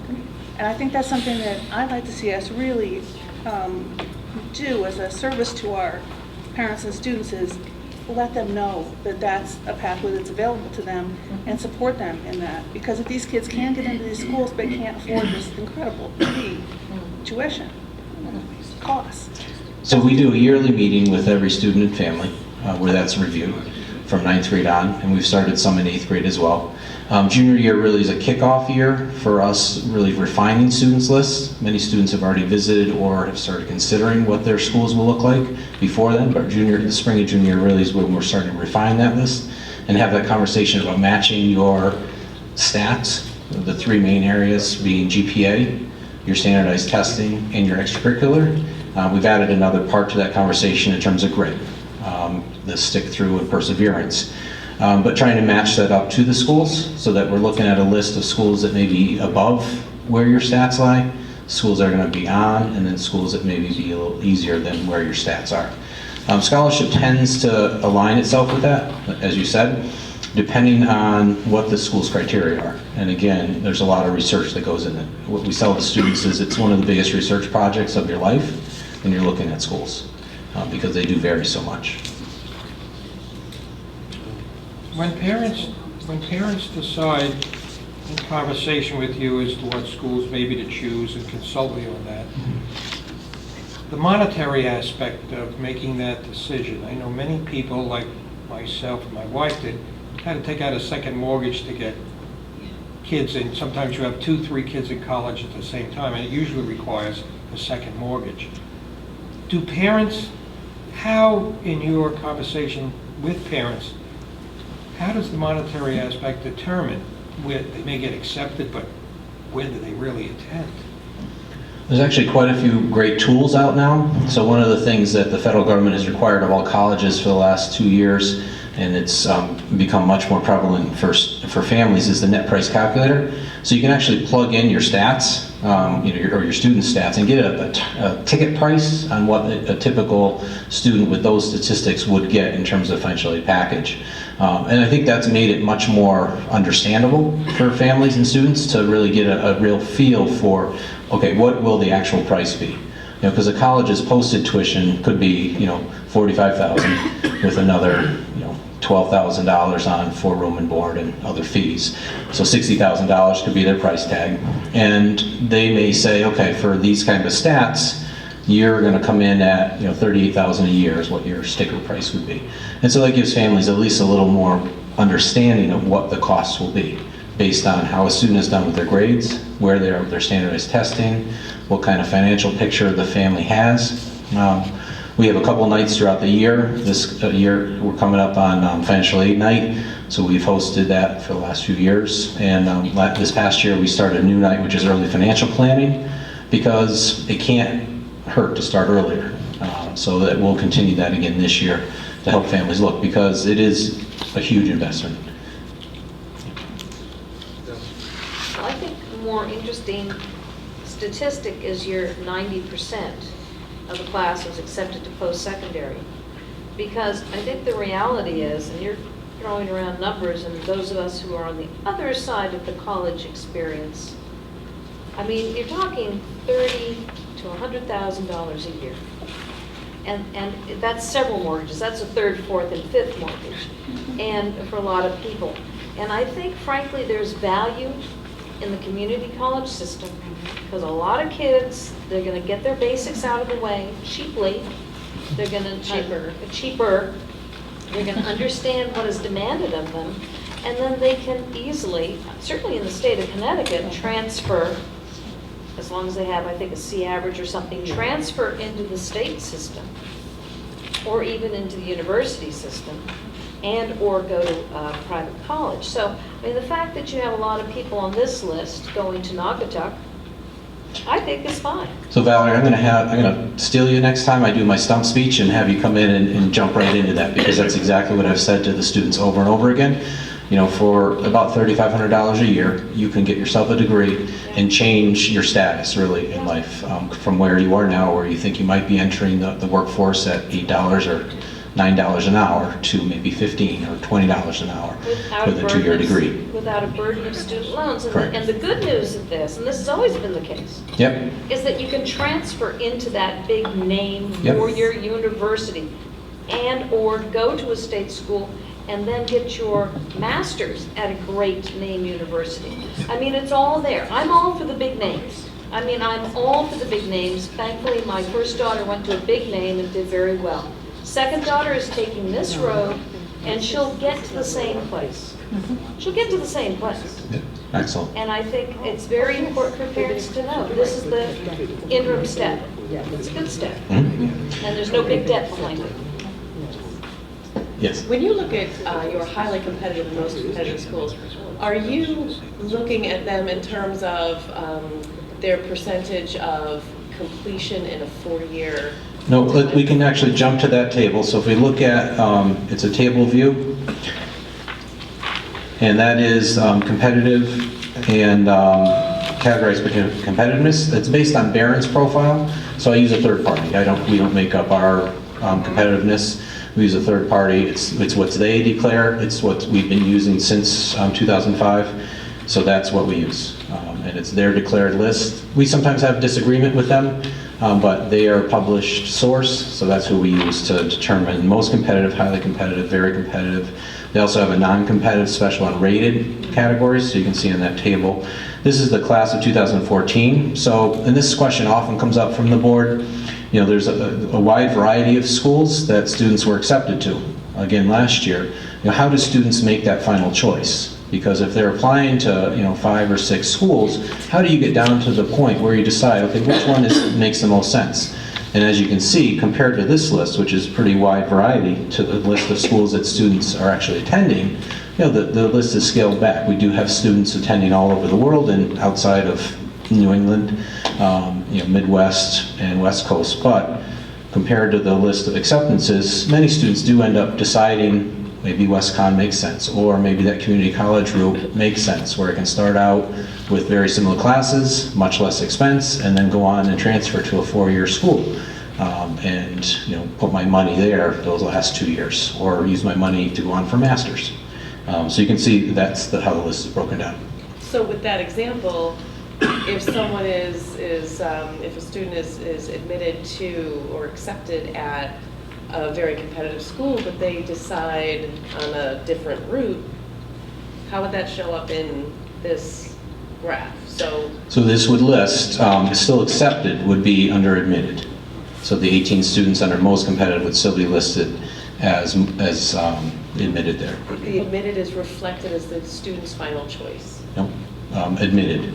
No, the listing you saw that had each student and where they actually declared they were going to go. Okay. That's where, if you compare those two lists, you see they were admitted to all these places, here's where they went. I'm confused then, because there's acceptance and there's admission. Acceptance and admission are the same. Where they're going is declared attending. Well, then I have, So the categorized by competitiveness is based off acceptances. all right, so over here we have class of 2014, 18 admitted to most competitive schools.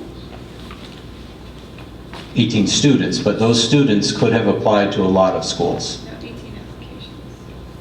They could have applied. But this is class of 2014 college acceptances, Mhm. and we have 61 accepted at most competitive colleges. From out of those 18 students. So they were accepted at more than one. Correct. Excellent. So it is often perhaps, I mean, and this is very interesting for the people in the world and for our PR firm. Yeah, Mhm. I was gonna say, or for our communication. This is what is really vital, because Yes. we know that a lot of these numbers, in other words, the commitment numbers here, and the commitment Correct. institutions here, have personal and financial and other qualifications attached to them, Yes. which are not the subject of media and are not the subject of how we can account for ourselves as an educational institution. Correct. This list, however, Yes. even though it doesn't match this one, which is probably because this one hasn't been up to date yet, this hasn't been updated, The 11 through 14 should reflect all of the schools. it doesn't yet. I think- It doesn't? I think Okay. you'd So add- maybe it's 11 through 13 then. It may not have the 14s on But it. we'll have to get this out. Yes. People should see this, Yep. and we'll get a copy to Lou Murray in the front row. Because these are really exceptional. This is the best I've seen in the last couple of years. And these are the kind of things that we can trumpet, because Yes. these are general, they're not specific, and they are indicative of the standard of our graduates. And as I said, not necessarily indicative of the personal choice or the personal influences on a student's choice, but simply as a barometer of the quality of the student, Correct. Qualified for. what they qualify for. And, you know, I have to assume a lot of this is financial, because I would hate to think that we are educating children here who would make the choice not to go to Yale if they were accepted. I don't know who that kid is, but I hope we had a good reason. So thank you. Go ahead. There are a lot of reasons students choose whatever, but I think another barometer for effectiveness in terms of guiding a student is, are they getting into their top college? Are they getting into their top choice, or maybe their top 2 choices?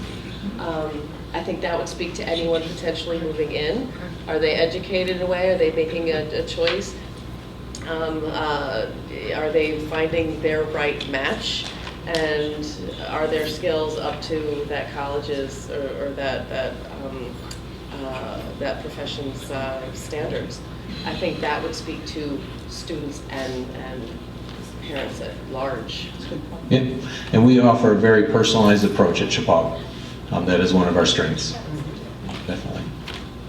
Emily's been waiting for a while. No, it's not really that important. I just think it's kind of interesting that they seem kind of brave from where I was when I applied, because I got into McGill, but I wimped out and went to Massachusetts, like, we've got people jumping the pond and going Yeah. to Florida and California and Michigan and England? the Virgin Islands. I mean, well, actually going, like, they all applied interesting places, but actually going to a couple in California, Michigan, a bunch in Florida, that's great. Cool. I'd go.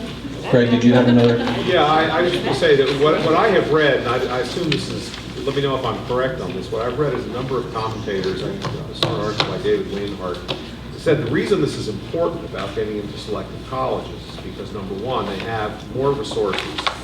And number two, the students who get into the selective colleges have a much higher graduation rate. And that it actually is, even though it doesn't really matter what college you went to in terms of your lifetime earnings or anything, it's more correlative with whether or not you have a bachelor's degree or a master's degree or a PhD. But, so it's not really, it doesn't matter ultimately in that, but your chance of graduating may be better the more selective the college you go to. Yep. And the final two documents that I had, one was about the just percentage of applications that we went out last year, and then the declared majors for the last two. I'll talk about the declared majors too. We've been tracking this for just a few years, so we've got 3 years of data there. And you can see last year there was a significant uptick in the number of students for science and pre-med, so this is declared majors. They may not keep those majors, but that was what they were telling us throughout the year and when they graduated. You can also see business has trended upwards with 10 students declaring business economics last year. Engineering, technical mathematics has stayed about the same, about with 9. And undecided was a downtick last year, which I was happy about. Yep, question? I think it's very interesting that so many were choosing the science and pre-med. That is indeed highlighted in our facilities. And we're seeing that out of our job shadow experience in junior year as well. This class is going to probably trend very similar. We had a lot of students who were very interested in the science pre-med last year in the junior job shadow.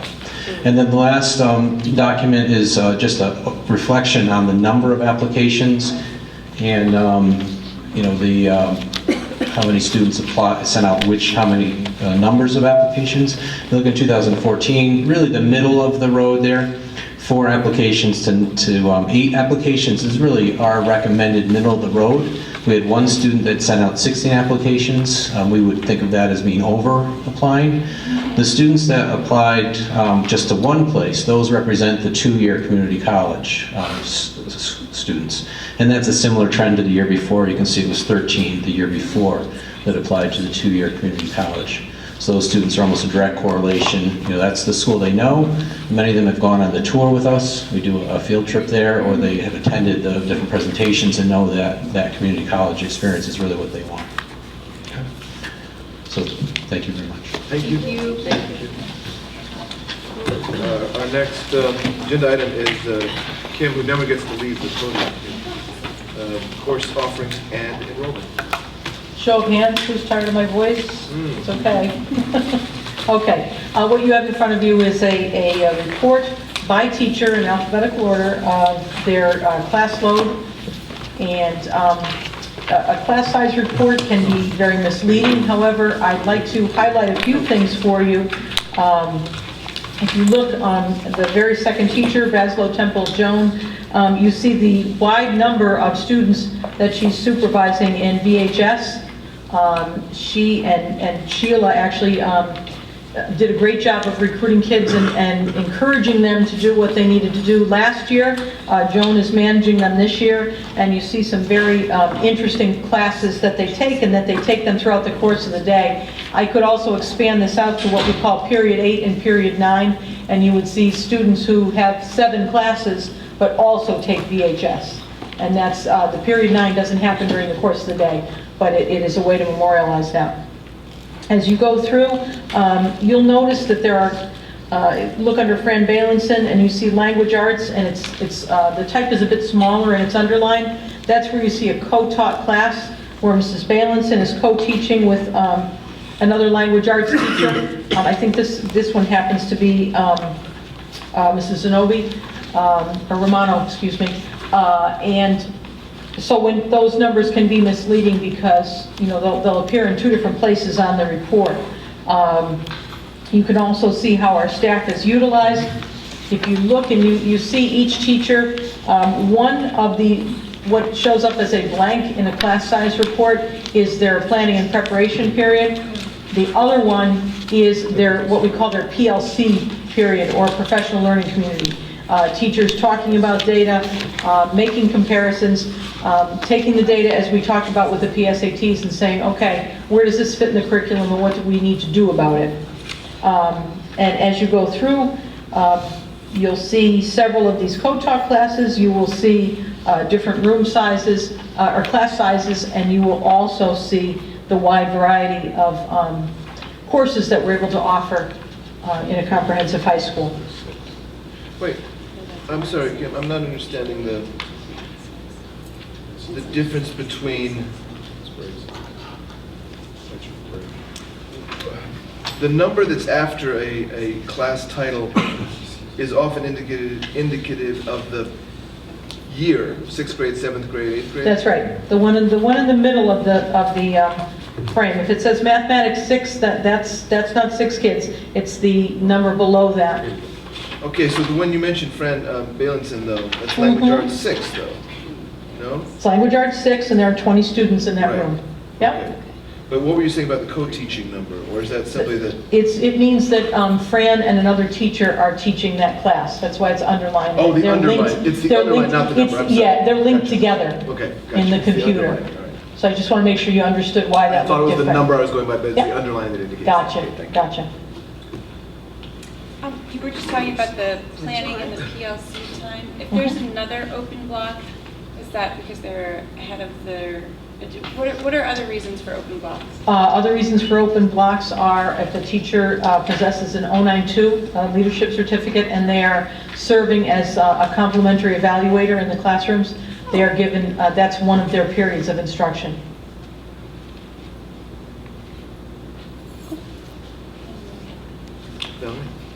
I'm loving your course offerings.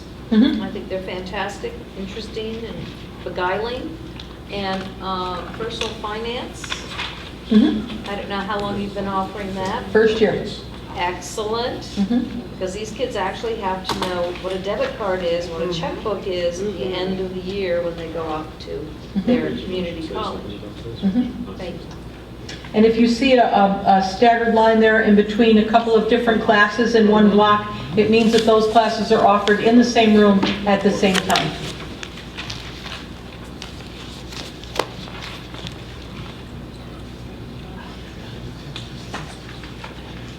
Yeah, Kim, I wonder if you can tell me why we have 13 kids in the band, grades 9 through 12. We have 13 kids in the band right now. We're doing a lot of different things to make sure that as we transition from Mr. Klepacki's band to Mr. Molly's band, that we build that back up again. And we're doing what we can, but you're right, the numbers are down. Yeah, but from what I understand, based on the people that have come and talked to me, this is not a question of the 13, there's 13 in there because 13 students selected it. There's 13 in there because there was some kind of a scheduling situation. That's not true. That's not a fair representation of that. We have many band students that made decisions to take other courses instead of band, and those were offered at the same time in the schedule. But when you have 300 students in a high school, you're going to have schedule conflicts. It's not a fault of the schedule. It's a product of exactly what I talked to you about, I think it was 2 months ago, when I said it's time for us to begin to break the boundaries of the schedule. Well, I may be hearing that, but I've heard complaints from at least 4 parents whose students wanted to take band but couldn't. And I think there's an issue here. I could be wrong, but I think there's a problem. 13 people is not enough for a band. I mean, I hear you. I mean, if it were any fewer, you could start having small ensembles. I mean, this is really. I don't think this is. This doesn't look right to me because the last band concert I saw last year, there were probably 30 kids on the stage. So if we had 30 kids in the band last year and we have 13 this year, I think there's a problem. I think we need to look into that. I would caution you as to think of it as solely an issue of schedule, because it's not. And I would encourage you to ask those 4 parents to talk to me. Well, I think that's always a good idea, and they should. Me but, too. Maybe they have, I don't know, but I think we need to understand why this is. If it's not scheduled, I think we need to report on what the issue is and why this is the case. Because one of the things we value in this school has been the arts and the music program. And, you know, we've made some commitments of funding and resources to that program. And when we see probably the main instrumental group with 13 people in it, it's not a vote of confidence in the program. And I think we need an explanation of what happened. I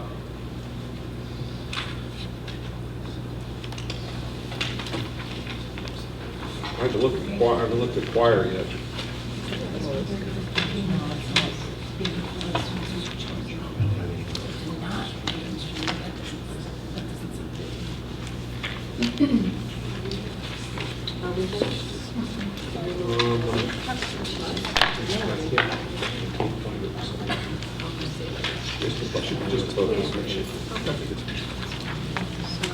We'll look into it, okay, with Kim, and we'll look into it. Thank you, Kim.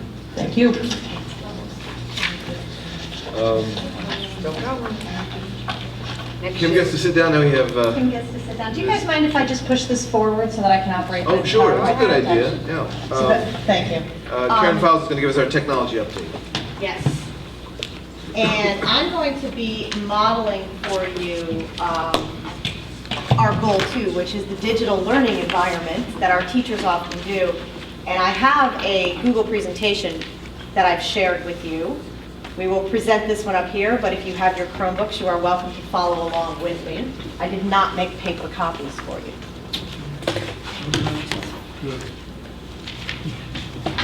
Sheila, can you see? Okay. I don't want to be in your way. Back this way? Good, thanks. Okay, so, well, let's see, I can't really get over to it anyway, so I'm going to go this way. You can hear me anyway. This has been a very exciting year in the past year in terms of technology. We have added a tremendous amount of technology across the board. But I do want to say that in everything that we've done, every initiative we've added, every piece of device that we've brought in, it's always been around our 2 goals. So our strategic plan goals are dealing with curriculum for goal 1, and the second dealing with developing a digital learning environment. So everything that I'm updating you on about tonight will be related to those 2 things. I could keep you here all night, which I won't do, I promise, with all the things that we've done. But I'm going to focus on the things that you see on the screen here. One of the biggest things that we've done this year is the rollout of our Chromebooks. At this time last year, you'll remember that we were rolling out sort of in phases Chromebooks in the classroom. We started in grades 9, then we went to 10, then we went to 8, then we went to 7, then 6, and then added 11 down the road, and then a little later on we added 5. Well, this year we kicked off right away with one-to-one. One-to-one meaning the students take them home. They are owned by the student, well, they're not owned by the student, but they're in possession of the device for the entire year. All of our students in grades 6 through 12 have the option to take the Chromebook one-to-one.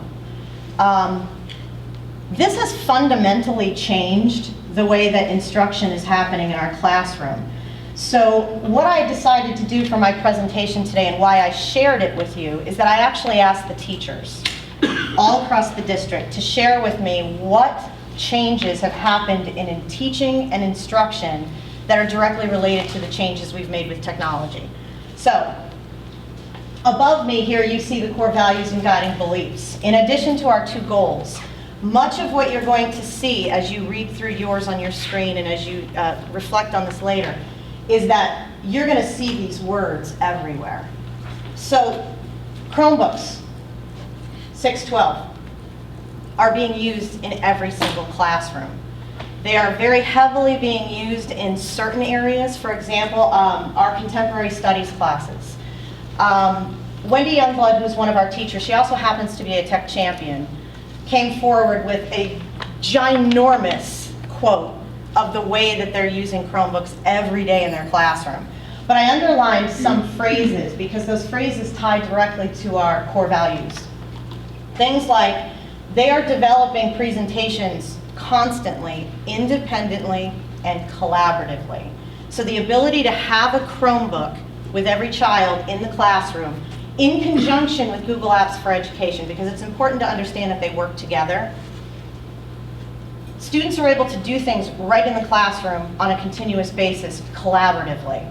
So they're doing these things in the classroom embedded within what they're doing. It used to be that it was sort of an add-on thing. You would take the kids down to the lab, they would work on something, they would come back, they might work on it for homework. It's now totally embedded in what they're doing every day. So she talks here about the way that she's seen her students be able to change in their ability to organize their work, synthesize what they're doing, and put it back in a presentation to the rest of the class. So those things are really important for us to know. The other thing that I want to point out that she talks about is her, she's tying much of what she does with the Chromebooks directly to the Common Core. Things like reading for information, research, writing, speaking, listening, and it's all through the she teaches 7-12, but 6-12. Last year we started with grades 5 for Chromebooks as a bit of a pilot. It was for the last half of the year, or the last 4 or 5 months of the year. This year we've put Chromebooks all the way down to grade 3, and it's made a huge impact on what they're doing in the daily lessons. We started the year out with a workshop with our grades 3 through 5 teachers, and we really went through how you use the Chromebooks, how you use Hapara, which is one of the software programs that teachers use with it. And we had experienced 5th grade teachers talking to the other teachers about how they had used it previously last year. I'm sorry, I need to grab water. Should have brought it up with me. So for example, some of the things that you're going to see is writing. They're using it very consistently in the classroom for writing. Not only do they write their own work, they're peer editing each other's work using the Google platform on the Chromebooks. In their science classes, they're using spreadsheets and math spreadsheets. I saw a great lesson last year where they were using the smartboard in conjunction with their Chromebooks to analyze the data from their track meet. It was fascinating because what they were doing is they were taking the numbers and showing them in different graphs and interpreting them differently. And this was in 5th grade. So they were really learning about how numbers can be used to show different information depending on how it's presented. So what was really neat at the beginning of the year is hearing the 5th grade teachers talk to the 3rd and the 4th grade teachers about how it changed their classrooms and how they then were mentoring the younger grade teachers in how to roll this out. So they did all do orientations at the beginning of the years. They worked with the teachers as well as the instructional specialists in the building. They're not teachers, they're technology assistants. But they helped the teachers do the orientation to help make sure the kids understood how to get started and help the teachers. So I love this phrase, which came from Nicole Davros, who's a grade 3 teacher now at WPS, but last year she was one of our 5th grade teachers, so she was one of the first groups to use it. But I love when she says, I would say that having Chromebooks in the classroom has completely changed the way we approach not only technology, but learning as well. They have been the single biggest change in our entire learning environment in terms of technology this year. She goes on to give you lots of things that she did with the Chromebooks. At the beginning of the year when we did our workshop, one of the goals that all of the teachers had was to use the Google platform and the Chromebooks as a means to collaborate across our schools.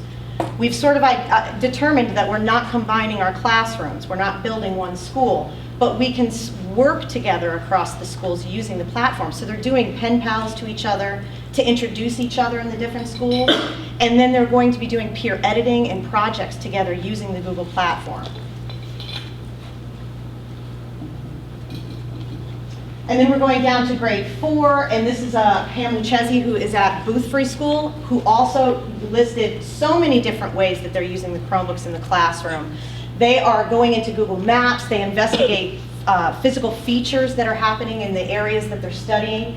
She gave a great example here of when they read novels in the classroom, they immediately go on and they do mini research projects using their Chromebook. So they were reading a book called Escaping the Giant Wave. And what the kids did is they did research on tsunamis. They watched videos about tsunamis. They watched accounts. They read primary accounts of people who were in tsunamis. And they put it together to learn the concept behind the novel, which is a really great way to extend the learning. So Chromebooks have had a huge impact. Some other things that have made a big difference is we added a mini art lab here at Chippewa last year. And it in conjunction with the iPads, and they also use smart boards, is really changing the way that they're approaching art. And I don't want to give everything away because the art department actually shared with me their article that's going in the Region in Review next week, and it actually gives all the projects they're doing across the K-12, and it's really good, and I don't want to give it all away. But basically, I want you to look at just what I've underlined there: making connections between disparate ideas, engendering exploration and curiosity, exploring creativity. Those are all things that really fit into our core values. Power School. Last year we launched Power School. We phased in the parent portal towards the middle of the year, and this year is the first year where we are going from day one, launching the parent portal. Power School is now being used by every teacher 612 from day one in terms of grading and parent communication. So students were, Mr. Dyer, who left, did orientation with all of our students to make sure that they all know how to get into the parent portal, because a lot of the assignments that the teachers are posting now are going right into parent portal. But what's interesting is I pulled this record from today. From the beginning of the school year to now, 92.5% of our student records are now being accessed at Chippewa using the parent portal. That's a really big number. By at Chippewa, you mean by? Because it's awesome. That's what I hear from parents all the time. Love it. Yeah, because it's at Chippewa because we don't use the parent portal at the elementary school because the grade book is not used at the elementary level yet. Could we text each other? No, you click like F.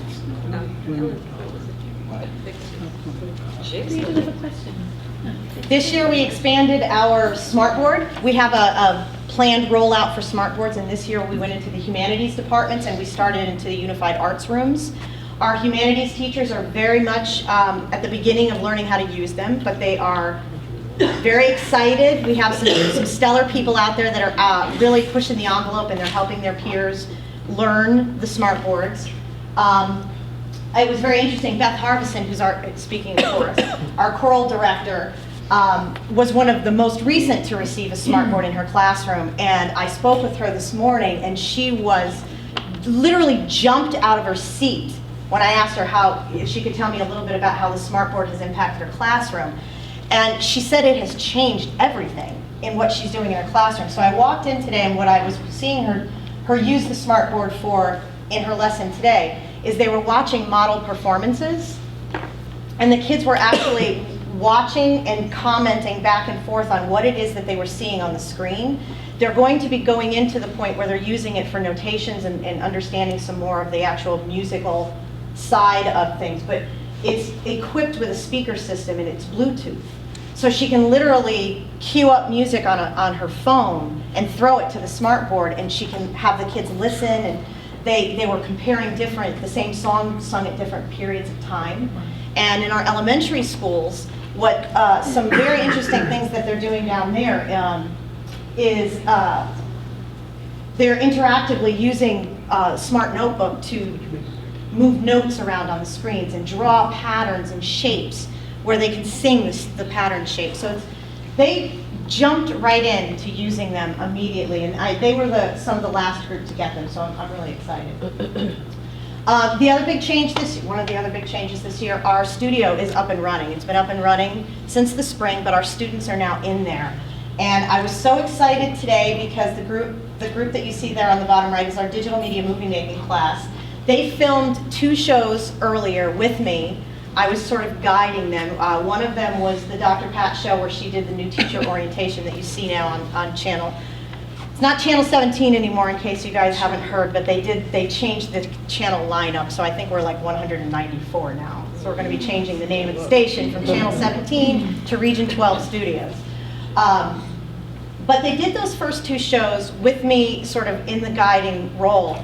Today, they filmed their own show with me completely in the background. I didn't have to tell them how to do anything, from importing B-roll footage to exporting to monitoring audio.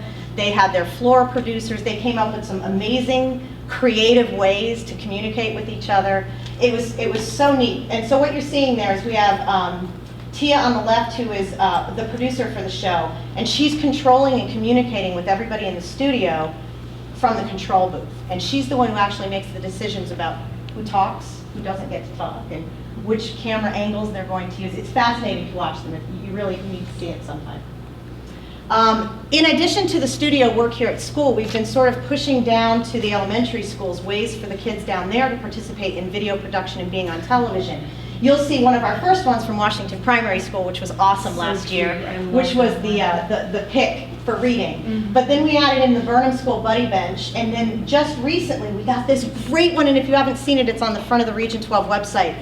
But it's Burnham School Student Council worked with Lisa McQueen, the school nurse, to create a video infomercial about how to clean your hands and how to stay healthy. It is so cute. You have to watch it if you haven't seen it yet. I was just playing it. It is so adorable. This year our Academy of Digital Arts and Sciences expanded as well, and we had added a few new classes. We actually have 2 classes of digital media movie making running because we had a lot of kids that wanted to take that. So we have Donna Wright and Jason Molly who's teaching that course. We added a new mobile app design class, which our own Sheila Gambino here is teaching. And that is, the pictures that you're seeing here, I walked in today to talk to the kids about the apps that they're developing. And they are fascinating. You are doing an awesome job. Some of the ideas that the kids came up with for designs are amazing. And so what you see there on the screen is mock-up of what the design interface would look like. And then on the right-hand side, they start out by brainstorming on paper, and they work out the questions, what they're trying to solve with their app. And it was just fascinating to talk to the kids and the neat ideas they came up with. Foundations of Health Sciences and Technologies is sort of a mix between a public health class and a digital technology class. So that one is going to be really interesting to see as they progress. This is the first year we've offered that, and that's the class I'm the least familiar with because we didn't offer that one. It's a new one. For those of you who may not know or weren't in attendance at this event, we hosted an amazing event here on October 8th called TEDx Global. It was a live streaming broadcast of the TED event that was happening in Rio de Janeiro.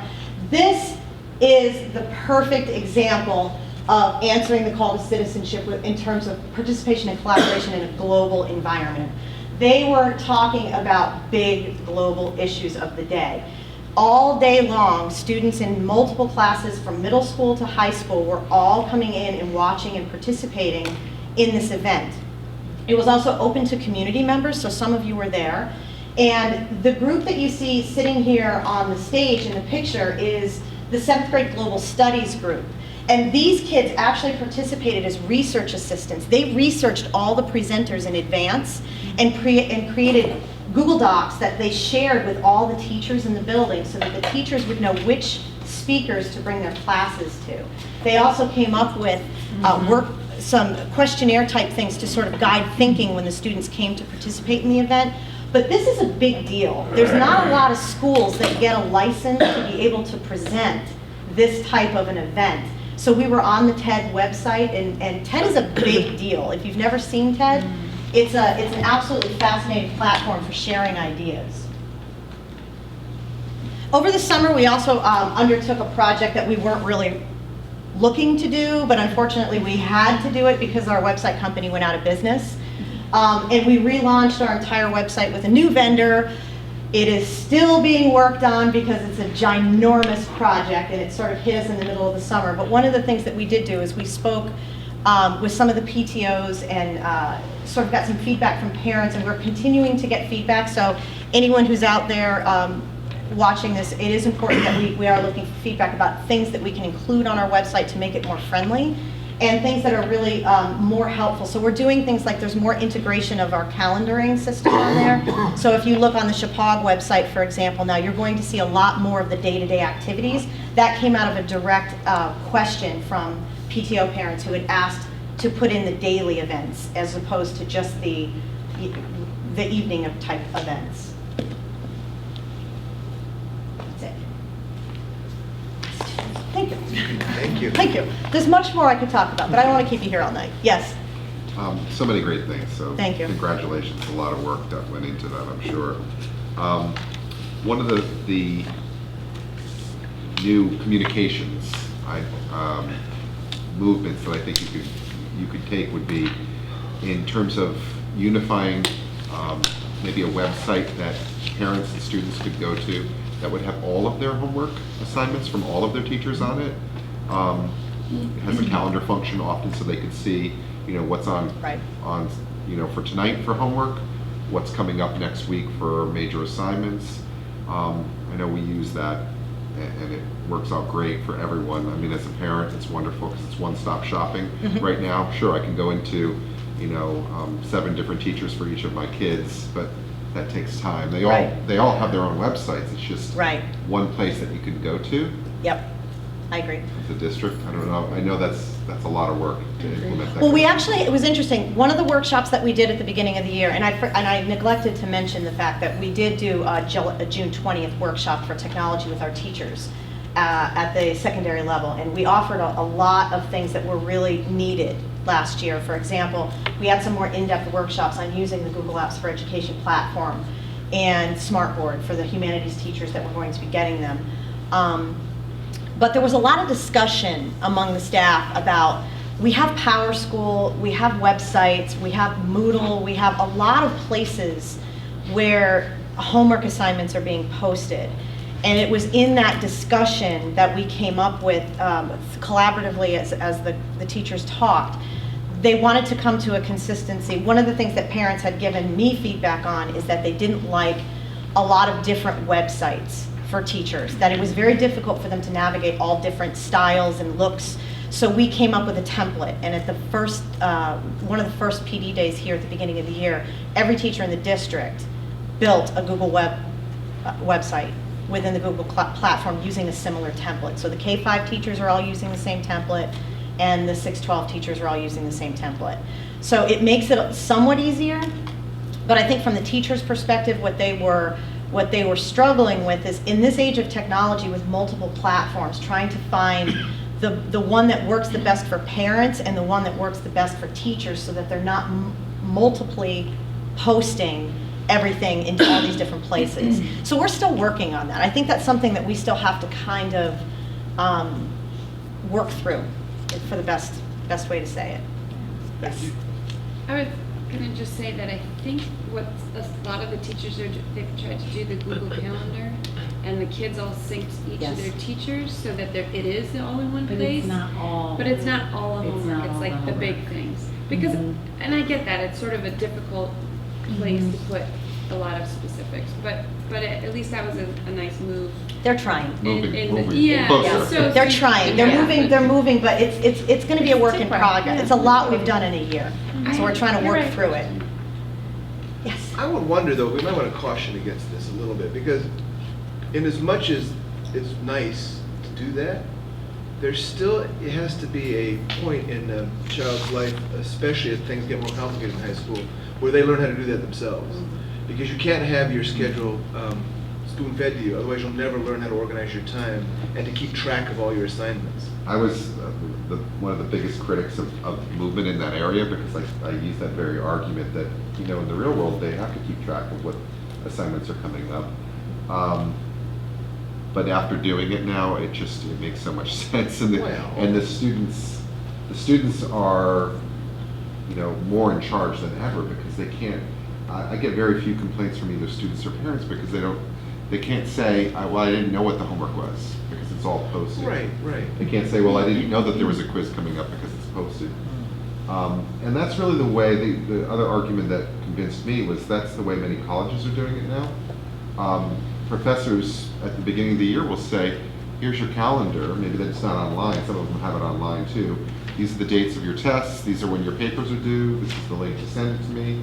I mean, it's Well, right. Well, that's maybe that's even scarier then, because in life, we all know how much we have to keep all these things balanced in our heads, and then we have to have our own planners, and things have gotten easier for Outlook scheduling or whatever you use to be able to create things.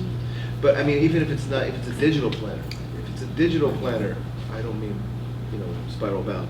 I mean, however it is in your Outlook calendar, how you place appointments and to-do lists and objectives for yourself. No one's going to do that for you in the world, and we know that we've all graduated from being children and students with spiral planners when we were younger, and we still have to make that transition.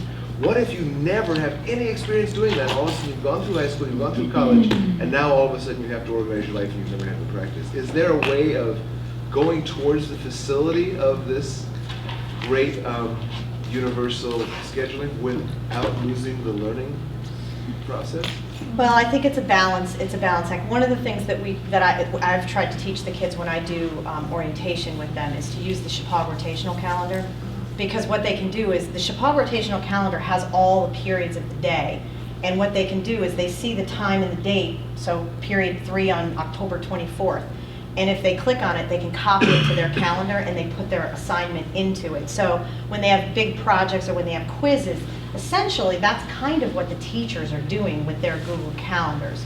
So I think that there is a point. The students have a lot of support for the teachers who are using there are teachers that are using strictly their websites and they're posting everything on their website. We have other teachers that are heavily invested in Moodle, so they're using Moodle and they're putting all their assignments in Moodle. And I think that's also somewhat training for the future life, because I mean, I'm a doctoral student. I've had a lot of classes, and different teachers do it different ways, and I've had to learn to adjust to the way the teachers post their assignments, whether they use Blackboard, whether they use Google, whether they use. It is part of life, but I think that there's enough. This is a small school. The teachers are really supportive, and they are helping. Those kids that need extra help in trying to figure out where the assignments are, there's a lot of support for that. So I think that the technology is a tool, but it really has to come from the way the teachers are delivering the message. And so I think that we have to somewhat look to the teachers also to help us find out what works the best. A lot of the teachers this year are moving more towards PowerSchool. Because we're using PowerSchool, they have to post their grades anyways. So they're moving more. We had that discussion in the workshop. Should we just post assignments in PowerSchool? And a lot of the teachers felt that was, especially at the high school level, that's the best place to put it. Because it's consistent, it's the list, it's dated, it's known, and it puts more of the responsibility that when they log in, they look at each of their classes in one place and they can see what their assignment is. It's not as in your face as a website that says this is tonight's homework. It's they have to go in, they have to look in their classes, but the students are getting a lot of support here. It would be very hard for a child to leave here at the end of the day and not know what their assignments are, because they're getting it in multiple ways. Yes? I think that especially 8th grade, which is what I'm in right now, they are amazing. Like if you didn't have your homework or you somehow it wasn't linking, you can email them and they will email you from home if you have a question. Like they're amazing. They are. My one teeny weeny little problem, because the Chromebooks are awesome, but there's no typing instruction. So every single student, like we have to move that down. You've got, if It's you're got going to to be do it in 3rd done in grade, the because earlier my grades. kids missed it completely, I missed it completely, like they're all. Yeah, that's been something that we've been, internally speaking about. It's not just for that. It's also when you get into the assessments like the SBAC testing, you want them they to need to type type.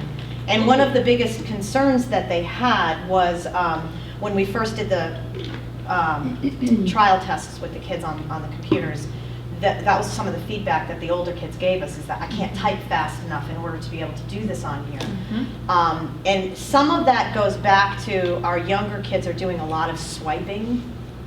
It's one of the reasons why I have somewhat of an issue with iPads, because they swipe and they don't type. And if they don't learn how to type on a keyboard, it's very difficult to make the transition to typing. And some people will say that typing is dead, but I type all day, so I don't know how that can be the case. So we are moving that down now, and we're trying to get it into the elementary schools, but we have these students in the interim that didn't have that so much. So we're putting Your more of middle the school students emphasis. currently. And I Or think fifth some of grade. it also is that at the elementary level, we have to get them more accustomed to actually typing their work onto the computer, as opposed to having someone type it for them or having Or them just using write it. dictation apps, Yes. because they're clever. We got to be very careful with that, because if they never actually learn the finger motions of typing, it's much harder to do it as you get older. Yes?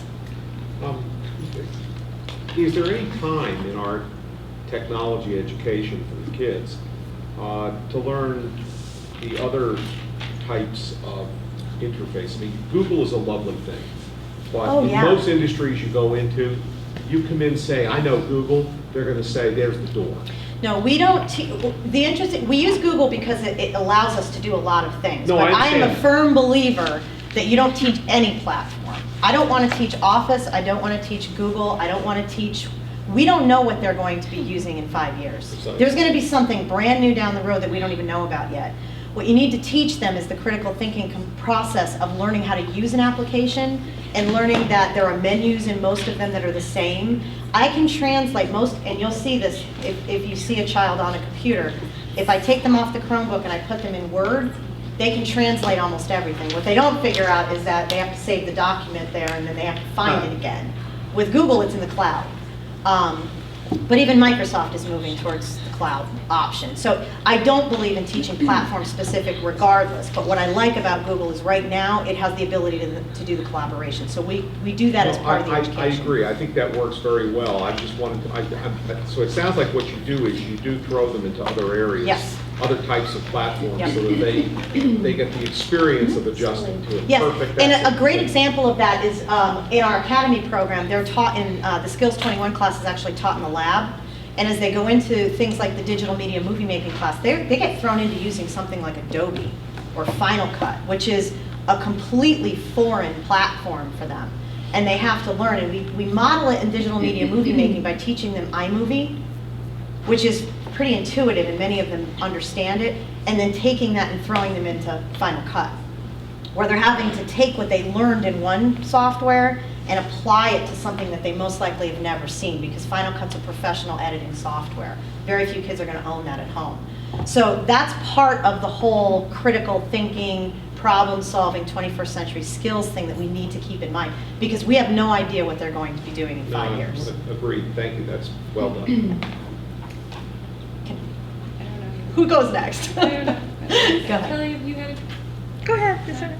Well, I'm wondering what the life expectancy of a Chromebook and what our replacement plan, like how are we gonna, I think as a board, we need to think about them not all aging out at once. Yeah. And buying a class a year or something, but I don't know. Yep, Is there? that's what, we initially wanted to get them all out, and we're sort of playing with we were told that they could go anywhere between 4 and 5 years down the road, which for a $300 device is a really good lifespan. Yeah. One of the things that I think that we are playing with is that they're the new ones that came out are a little bit sturdier. So every year they improve the models a little bit. So the ones that you have are already considered older, but they did pretty well, I have to say. We have over 450 of them just in this building. I will tell you that we learned a lot this summer. It was, last year we phased in the Chromebooks, and this year we kind of, we were not prepared for the amount of work it was going to take to clean them all off, wipe them, re-image them, and get them back into the students' hands. So we are going to take a different approach to this next year. We've already talked about a different plan. And the other thing is that they are so integrated into the curriculum now, we can't not have them in their hands.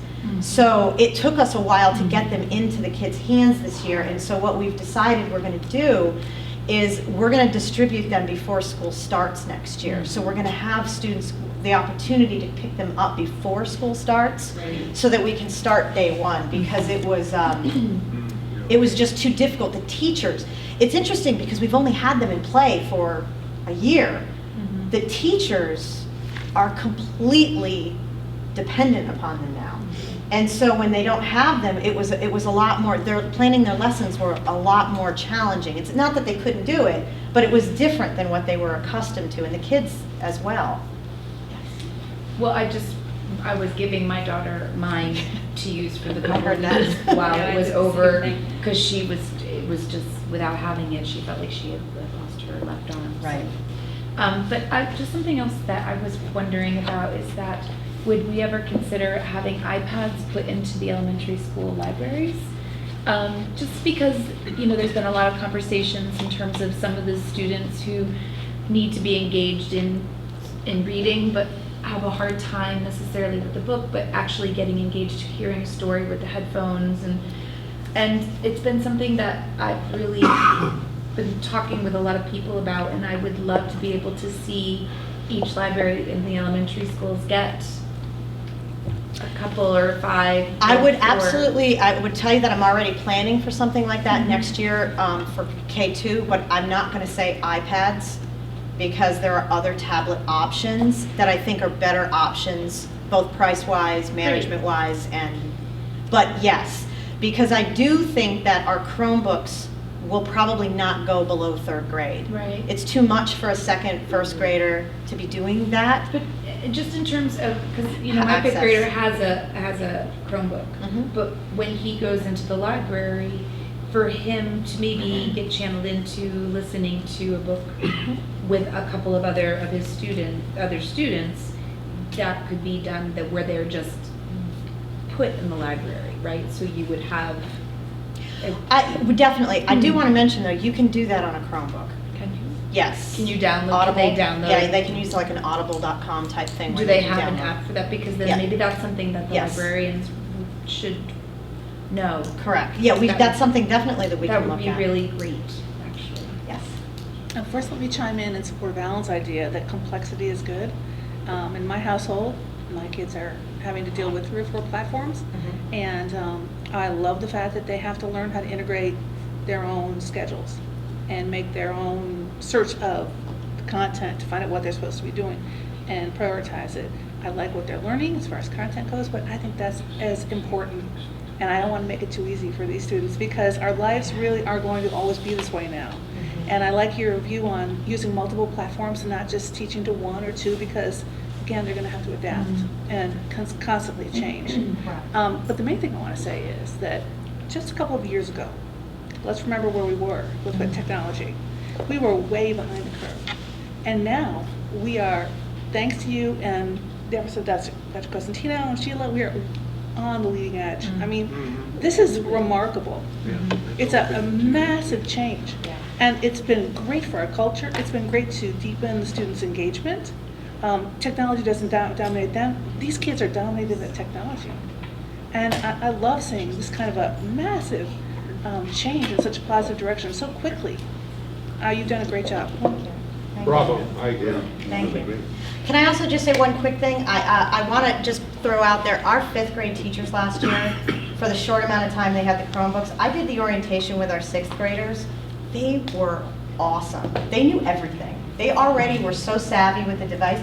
I was talking to some of the high school teachers today and telling them they have no idea what's coming up. If in 6 months our 5th graders can come up with that much understanding of how to use the device, how to use it properly, how to work with the documents, by the time they come into high school, they're going to be amazing. They can run your PD workshop. Exactly. I'm actually thinking of doing that. Google ambassadors. Yeah.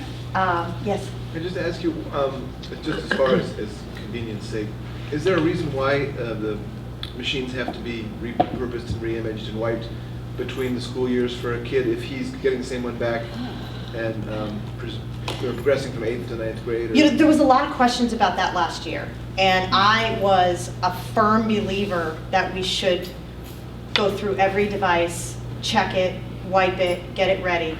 And we had a catastrophe over the summer with a power surge that blew out servers that put us about 3.5 weeks behind.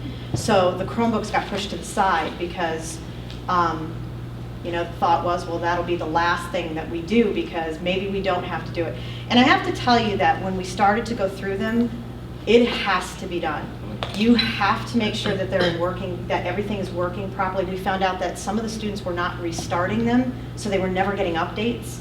So I would hear things from people about, some of the Chromebooks are really slow or they're glitchy, and we know why. We know why, and we need to touch them every year to make sure they're working properly, that they're wiped off, that they're updated, and it's really important. So I'm going to hold firm to that, no matter how many of them we have. I just have to make sure that we plan for More of it a better. housekeeping. It is. It is. And we have to remember to restart ours. I don't think I've ever restarted mine in a while. So. You really do need to restart them. If you don't restart them, they never get their updates. As So they opposed start to just acting powering out, quirky. powering back on. Yeah, I wanted to just say that I am also pleased with where you've gone in terms of technology, and I want to echo what Kelly said about requiring kids to the experience of multiple platforms. We don't know what these devices can do. I don't know how many people read the article in the New York Times or maybe saw it on your online edition of the New York Times, but it was about a mother who has found a use in bringing her autistic child into great communication through Siri. The child talks to Siri, and Siri creates the language facility that this child would not otherwise have. I don't think Siri was designed to accomplish that purpose, but it is amazing what these devices can do, and I encourage you to keep out there on that bleeding edge of what these things can do. Thank you. Can you put this presentation on the website? I am going to. I was going to say that because that's part of the modeling of the digital learning environment. We will make it available to anyone. Did you have another question? Yes, and speaking of the website, I'm all about trying to get our curriculum online and available, part of our marketing, because what we do is very interesting here. And as a quick fix to that, could we list on our new website the course descriptions for our high school students? It's already there. It is. Okay. It's on the Is that a new Chapag, one? the Chapag guidebook, which is also in Google. Great. Is all of the course offerings are there. They're updated. Everything is in there now. But And it's it's all- in the guidebook? It's in the guidebook. It's part of the course offerings. All the course offerings are in the guidebook. Maybe we could highlight it on the webpage. Okay. If you come to Chapag, you can take, conflict, UN. You can take environmental, engineering for sustainable energy. Right. I think those are really interesting courses. It makes us appear that there's interesting things going on here. And I think that just by reading the course titles, you get that idea. So if they were prominent, it might help our Absolutely, and I think efforts. anything else any other ideas that you have for things that up there, we're ready. We need to get it on. Have a its own tab, considering us, and click on that. It's a great idea, Right. too. Yeah, Then exactly. the description of all the course offerings and what we're all about. And class size course offerings, just a How to get in little. touch with Dr. Cussy. All right, my last thing is that the teachers that I spoke to, and I spoke to many of them, just wanted me to thank you because they feel like they've been very supported in this whole technology initiative, and it wouldn't have happened without your willingness to kind of jump off an edge with us. So thank you. Thanks, Karen. Thank you. Great job. Okay, superintendent's report. Yes, We are I'll try to be quick. officially an hour early. Okay, correspondence, there is we emailed it to you also, a thank you letter from Ann Baldwin to the board. I'll come back to 10.2. Our October 1 enrollment numbers are in the packet. No, they weren't. No, they're not in the packet? Okay, sorry, here they are. So our total district is 747. When you add VOTEC and VOAG, you get to 762. And those are students out of the district, but they're our students. So that's pretty self-explanatory. It's kind of been steady what I gave you last month also. Tomorrow, Jen, Cody and I are meeting Mike Sinatra and his group down in Wilton to see a Better Chance program, ABC. So anyone who would like to join us, we're meeting at 110 at exit 9 if you want to drive with us on 84. And we're meeting at 2 o'clock at Wilton High School. And what is a Better Chance again? Why don't you talk? Sure. It's a national program where minority students from disadvantaged backgrounds basically can get like a private school experience out of public school. So usually it's fairly small, anywhere between 8 and 20 kids at a given high school. And right now, there are 6 locations in the state of Connecticut, 6 public high schools. But there are private schools that also have relationships with ABC. But 6 public schools, yeah. So we'll bring back a report.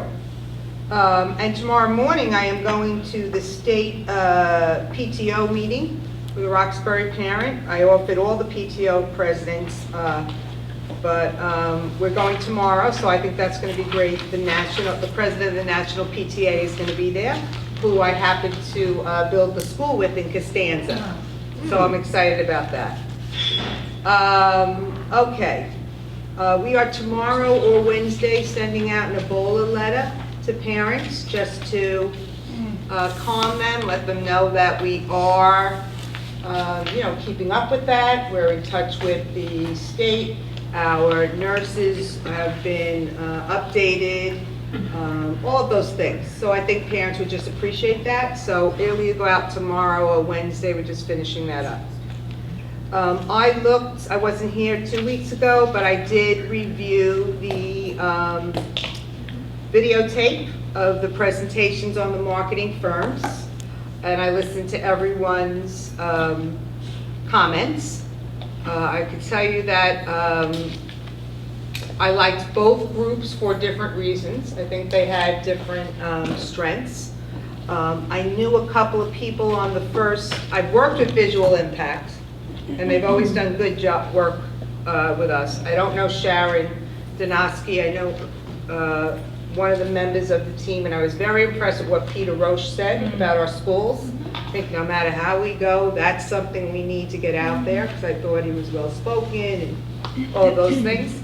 I don't know Ann Baldwin. I was impressed with her presentation. I thought she was a go-getter. I thought she would get things done. Like Mike, I was not happy with errors. The first group spelled my name wrong, which right there always makes Red flag. Yeah.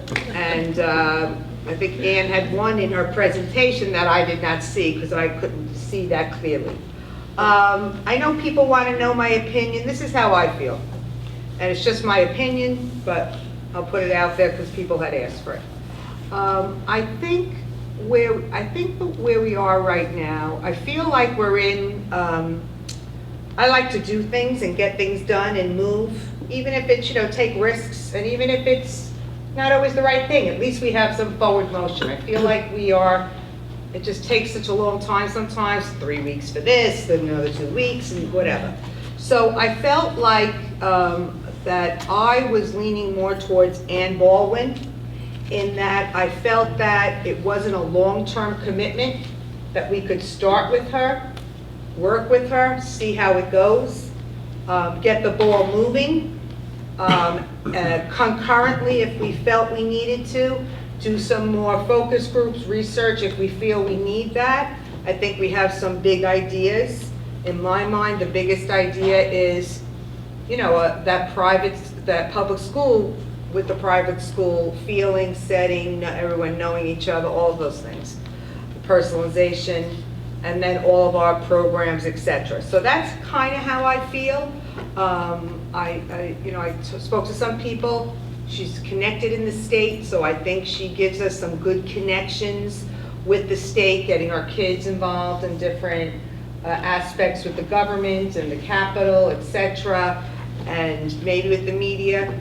I don't know, that's just, not that I did not like the first one, but I just felt like she would give us some forward movement quickly, and then if we were unhappy, we could make other choices. So that was kind of just my little summary of what I saw. It's hard when you're not here because you don't see body language and all that stuff. And her back was really to me almost the whole time, she was like this. So that's how I feel. And I felt, but certainly the ball's in your court.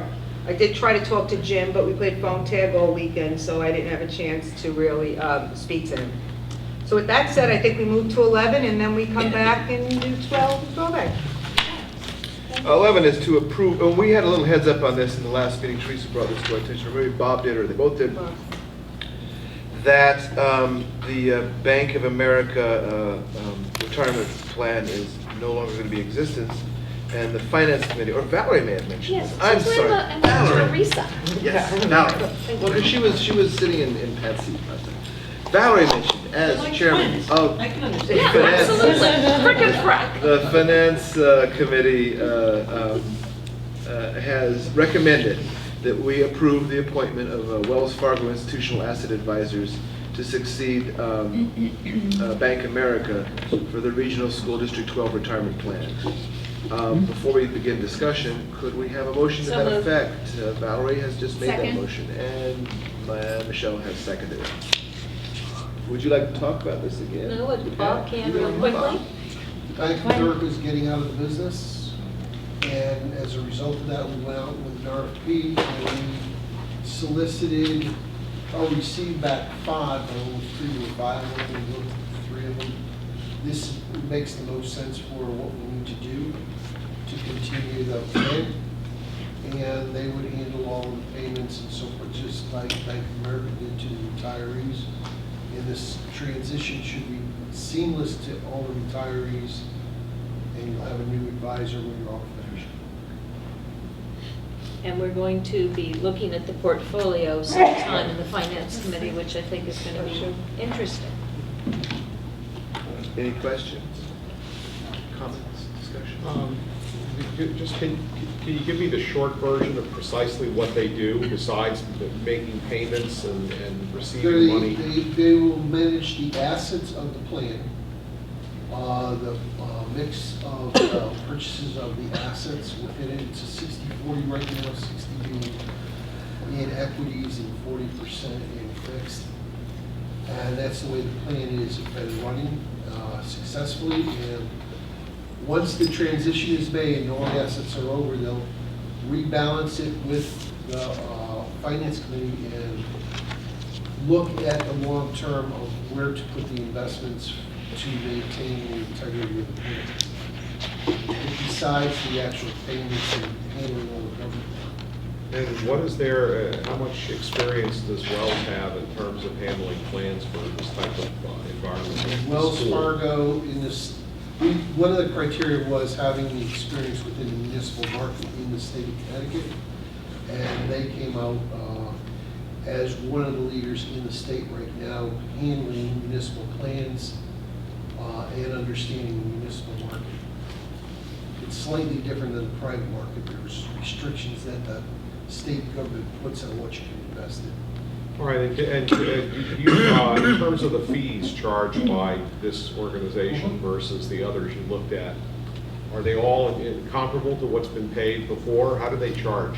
Wells Fargo is slightly lower in some aspects of what Bank of America was charging, and they're lower than the other 2 firms that we investigated. Is it a fee based on the volume of the assets under management? Is it a percentage It of is it? a percentage of that side, and then there's a fee per employee being serviced for doing the 1099-Rs, for issuing the checks every month, and doing the quarterly and annual filings. And how frequently do they report? Do they report, I assume, to you?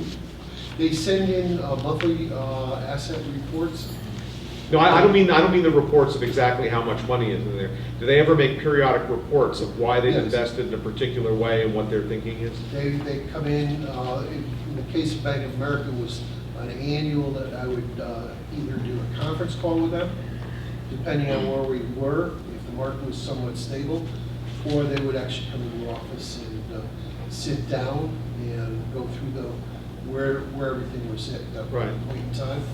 I also had our auditors look at all the proposals as well, and their feeling was that Wells Fargo would do the better job. All right, now, Bob, you said that there's a 60-40, I'm sorry to ask so many questions, Sure. but you have to understand, I chaired a investment committee for a corporation, so I have a little bit of experience in this area, but I guess the question is, you've said that there's a 60-40 split between equities and fixed income. Maybe I have that reversed, maybe it's... You're correct. It's 46.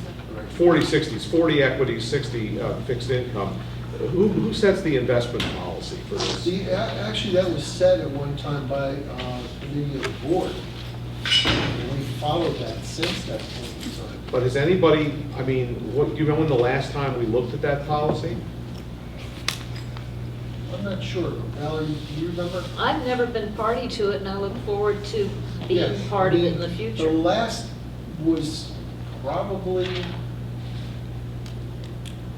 4 years ago, 5 years ago, And how much money do we have under investment? about 5 million. Well, there are few entities that would have millions of dollars under investment who don't have a standing investment policy committee that looks at it periodically to make decisions, for example, whether or not the policy that's been pursued is correct and. Yeah, I mean, that's, when we recast this, we could set all of those parameters in place, whatever the board wants to do with it. I think Yeah, that'd be a very important thing, either in finance or presentation to the board, because I think, yes, we do need, Right. in these turbulent times, we do need to have a bit better handle on the mix going forward. Last question, Bob, and that is, does their fee include meeting with our investment policy committee? Yeah. Not sending a representative to it This, periodically? this will meet with them, it's included in there. They're out of Okay. Ansonia, right? Thank you. This particular The Wells office? Fargo is actually in Minnesota, covering the United States, that's their headquarters, but there's a Minnesota. representative out of Ansonia who was actually part of this plan I'm thinking. back 20 years ago. He was involved with Colonial Bank, as a matter of fact. He was bought out, and he went off and worked with Wells Fargo. So he's familiar with both the plan, the regional setup, and he's, once we give him the go-ahead, he'll make that transition, and then we'll have a scheduled meeting to rebalance and go through this. It should be done annually anyway, Yeah. at a minimum, Okay, thank you. no problem. Part of their fees do include, or part of their service does include initiating contact when investments are not going well. Boy, we need to move money from here to here.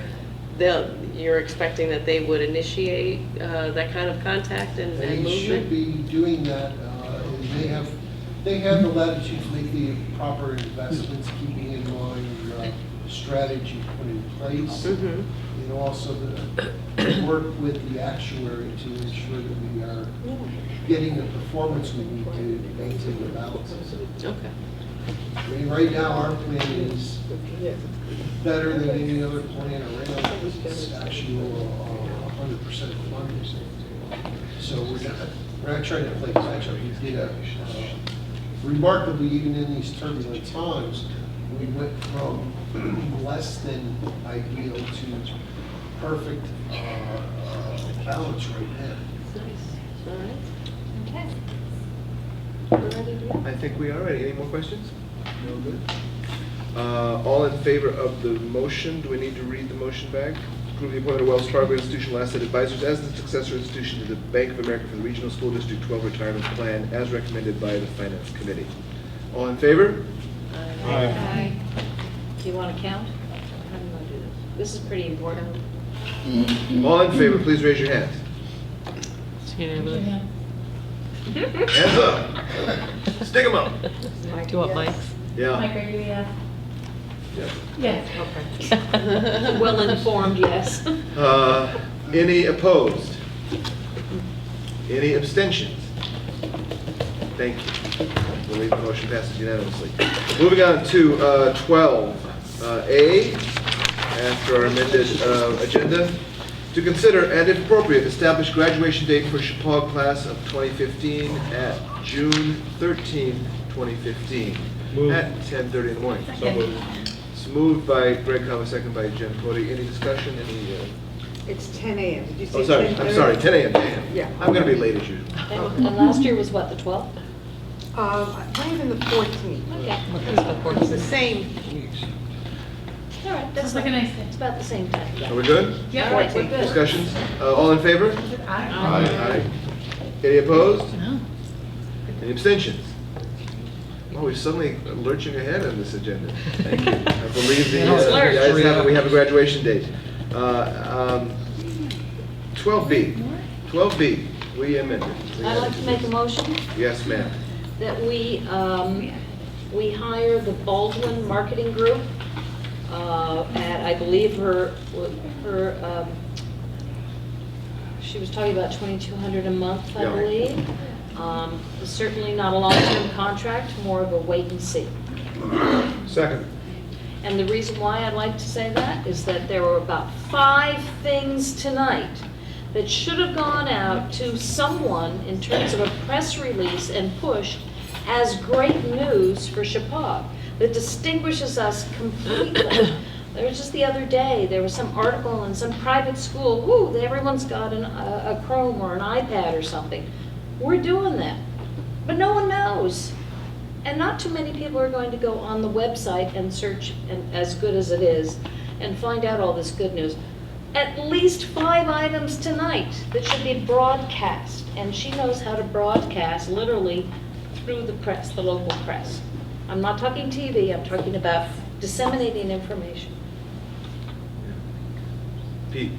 I'm not sure I'm inclined to, I'm not opposed to Oh, I'm this. sorry, just a second. Do we have a second to the Yes, motion? I second. I'm sorry, Okay, Greg second. sorry. All I right, was go ahead. speaking to the motion. I'm not totally opposed to this. I don't know if I approve it right now. I called the superintendent's office and asked Debbie to speak to Pat about getting into the most modern facilities in the state, high school-wise, as well as maybe the most modern curriculum, what they have in their college-bound, non-college-bound programs. And the reason I did that is because I think it's important for us to see, before we go hiring somebody to applaud all the things we're doing, how does it compare to what other schools are doing or not doing? First of all, where are we going to draw all these students from? We may get a half a dozen or a dozen, I don't know. But the concept of public relations is good. The board should have public relations. I certainly agree with that. But I'd like to see what's out there before I go lauding what we're doing, spending 25, 30, 40,000, and find out that we're, well, it sounds wonderful when we hear it. Is it really that much better than what's being done by other school systems? And where are we going to draw whoever we'd like to see come here from? I mean, we haven't tested the waters yet, so I understand that. But I personally don't feel, after listening to both presentations, that what's out there that we're competing against. I'd like to know what's out there. So I suggested we go and take a look at 1 or 2 of the more modern high schools physically, structurally, and educationally. So that's how I feel at the moment. Not opposed to it, but Tony? I have a message from the Washington Board of Finance, and they asked me to mention that they unanimously voted that they are not in favor of spending money on hiring a marketing firm or person. And why is that, Tony? We will have to. What was their reasoning behind it? The money, the expenditure? And were they looking at? There's a whole, I guess there's a slew of reasons, and I don't know that I ought to talk to that. I wasn't part of the committee. Was it because they saw $35,000 in the paper, and not the $2,200? I guess they knew about it anyway. Kind of short-sighted. Greg? Look, I think that looking at these 2 proposals, just in comparing them, I think the Baldwin proposal is better because it seems to be focused on the critical issue, which is getting the word out. If you want to know how to get the word out, you don't need to do a community assessment, a key message development, and a communications audit, a communications plan, and half a dozen other things. You need to know that people read the newspaper, primarily the several local newspapers that we have around here, and I think primarily they read Voices and the Republican American, and they read Spectrum, and I think they read a few others, but those are the primary newspapers. And what the problem is we are not very good on getting out information on the things we're doing and what we're doing. And as a result, what people read in the newspaper are the train wrecks. And what ends up happening is they end up getting a warped view of exactly what's going on in our schools. And I think that this communication is critical. But we don't have any professionals in our system that have been hired to communicate with the public and through the press. We don't have any people that know how to do that and know how to put it in the proper format so that it's usable by the press, and so that it has information the public will need to hear. And hence you hire these people. And I think that it would be plain foolish to not spend a few $1,000s to accomplish this task, and then wonder why budgets go down, or wonder why there's communications issues, or wonder why people don't understand what's going on here. I think it's a wonderful thing, the level of colleges that our kids get into. I think it's wonderful that they're trying for the most competitive, that they're trying to get into the kinds of institutions that will give them a very good result in terms of their being able to stay in school and complete the process. All of these things I think are wonderful, but if no one knows about it, it doesn't do us very good. And that's why I think this is a critical thing to do. And the critical thing is get it in the paper, and that's what Baldwin was really focused on. And with laser-like precision of getting that word out and branding, letting people know what Chapag is, having something associated with Chapag, so when Chapag is mentioned, it means something. And I think the great things you heard tonight, I agree with Valerie, the great things you heard tonight really ought to be spread far and wide. And I understand Washington Board of Finance, is concerned about dollars and numbers and everything else. But what I think we need to be concerned about is success. Michelle? I've found this difficult because I feel I feel that there is a need for some better communication, but I sometimes feel like we're still kind of figuring out what it is we're trying to communicate, but not on all levels, because there were some great things tonight that there's no reason. I don't feel like we need to visit other schools or do anything to publicize our technology or college acceptances, many of the things that were shared tonight. And one of the things that I liked in the Baldwin proposal, the written one, was they're talking about internal and external communications. So, and it got me to thinking about how we communicate, not just, because I think we're sort of misguided if we think we're going to put together some glossy brochures and distribute them somehow and get a huge influx of students. We might get a few, and that's great. We might get a few that live in district not to go to private, that's great. But it's also about talking amongst ourselves and our greater community, our parent community and our taxpayer community. So, because we've got a referendum for Chapag hopefully coming up soon, and starting to build some of those kinds of communication avenues were some things that the Baldwin proposal talked about. She didn't really say it in her presentation, and that sort of bothered me. I was afraid it was going to all be TV, and I don't think that's really exactly what we need. But anyway, I would support this motion because I think it's a step in the right direction, and because of the way the contract is put together, if it's not working for us or not delivering what we think it should after a couple of months, we're really, it's not a huge loss, but I think we could learn a lot.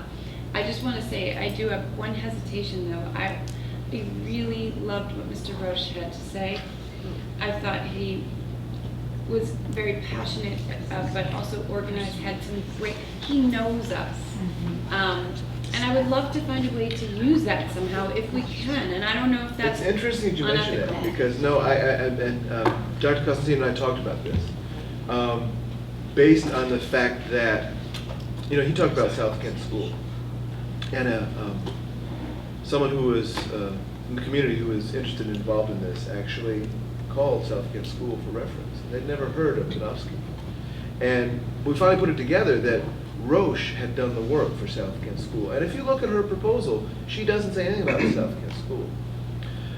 And if you look at the proposal to Danofsky, he's brought in separately. He's not a member of Danofsky and Associates. And he actually has his own PR firm.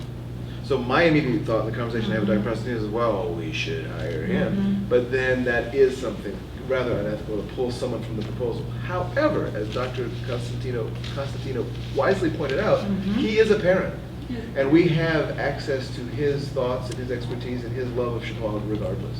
So I don't think we have to worry quite so much about that. True, although And we I- can also engage him in the future if we need to. Yeah, okay. Well, I agree. You know, because I thought too that he was one of the best parts of Mhm. her presentation. I think Jennifer's first is mine. So I too have been struggling with this, and obviously I said this at the meeting. I didn't love Anne's presentation. I think that she was passionate. I didn't love the way that she communicated her passion, which made me feel a little, I don't know, just didn't give me, I didn't have a great feeling about it. I loved Mr. Roche's, he was the best part, I felt, of the whole evening because it was personal.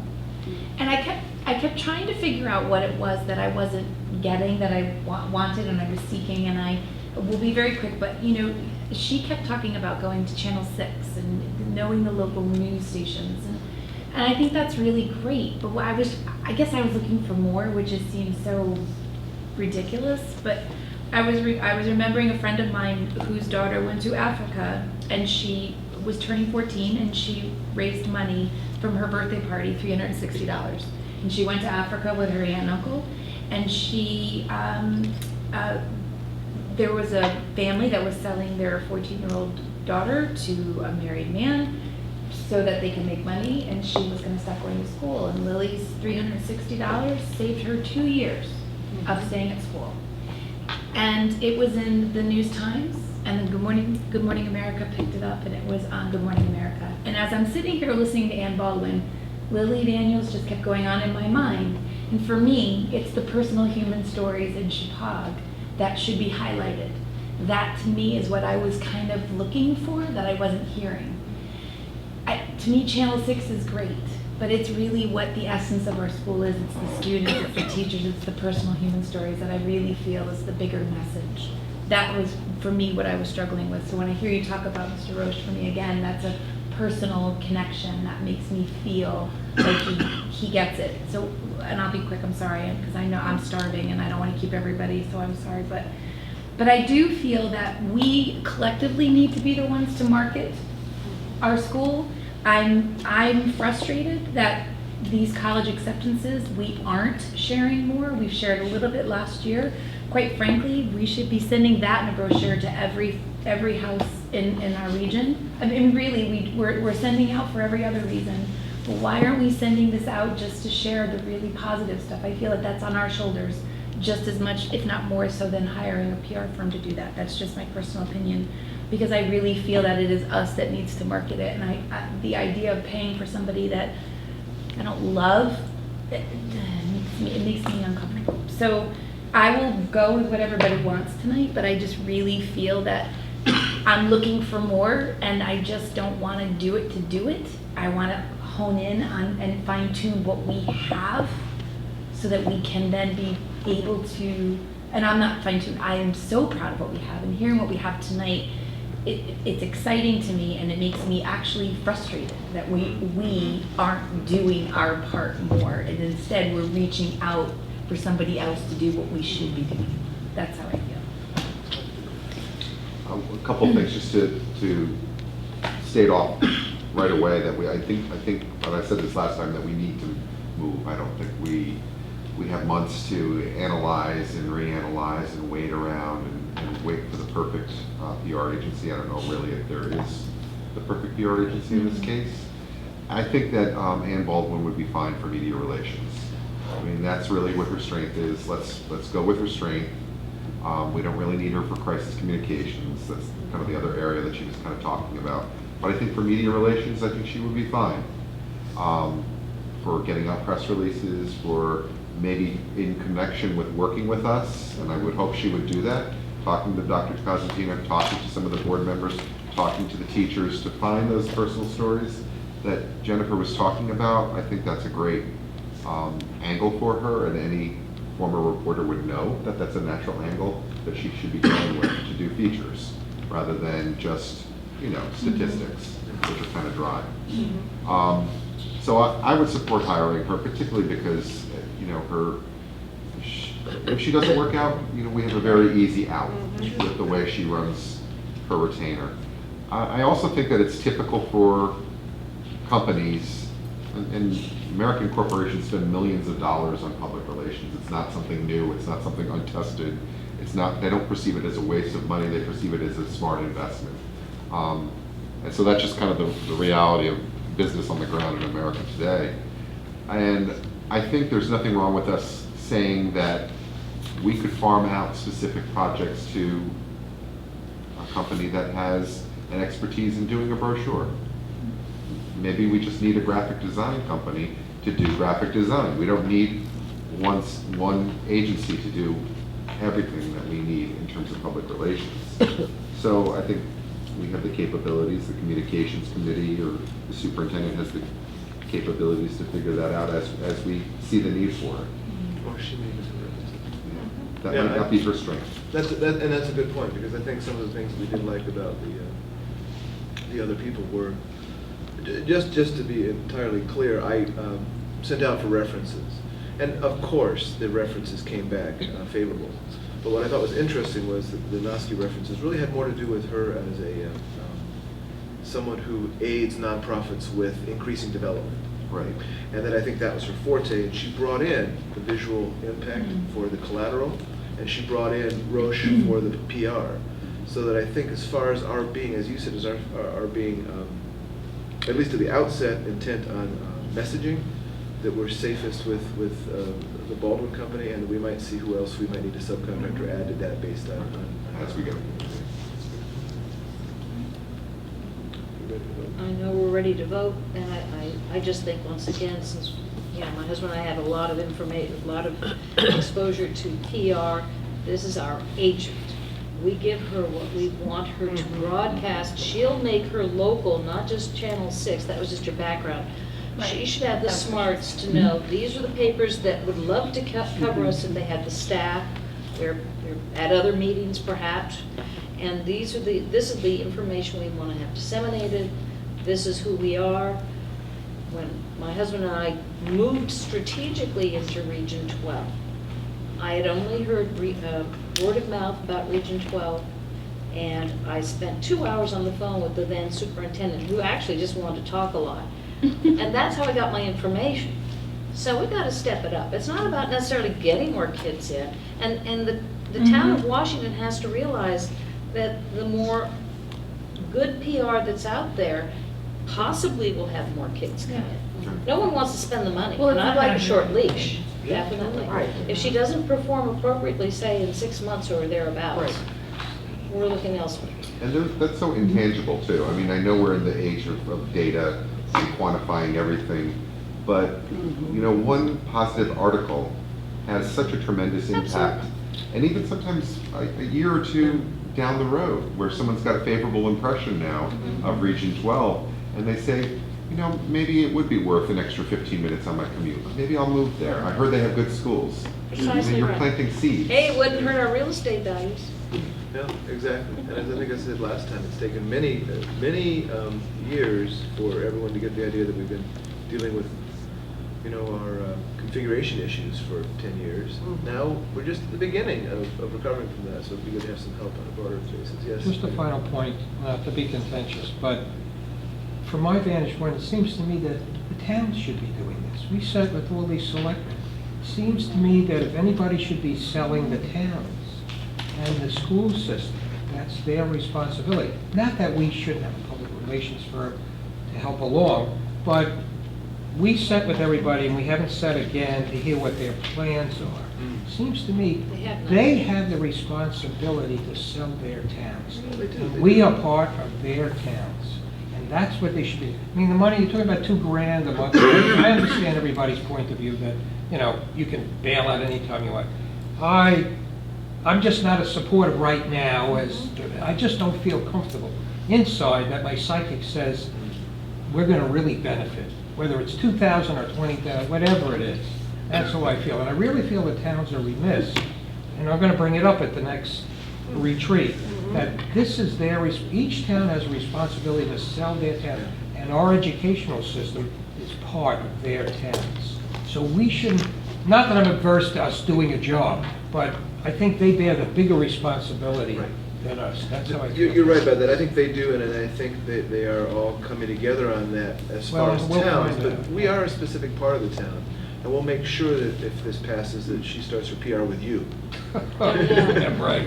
All right, are we ready to vote? The supporting the motion, which is to, did you get a motion to? That was me. Yes, what was your motion? To hire the Baldwin organization. Media marketing. Perfect. All in favor? Aye. Let's do the hands. I would do it, majority. Okay.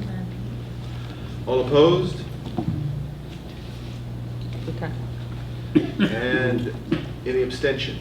What's an abstention? Abstention? How do we do? So we have 6 in favor, 2 opposed, and 1 abstained. Okay, so the motion passes. Thank Move you. to adjourn?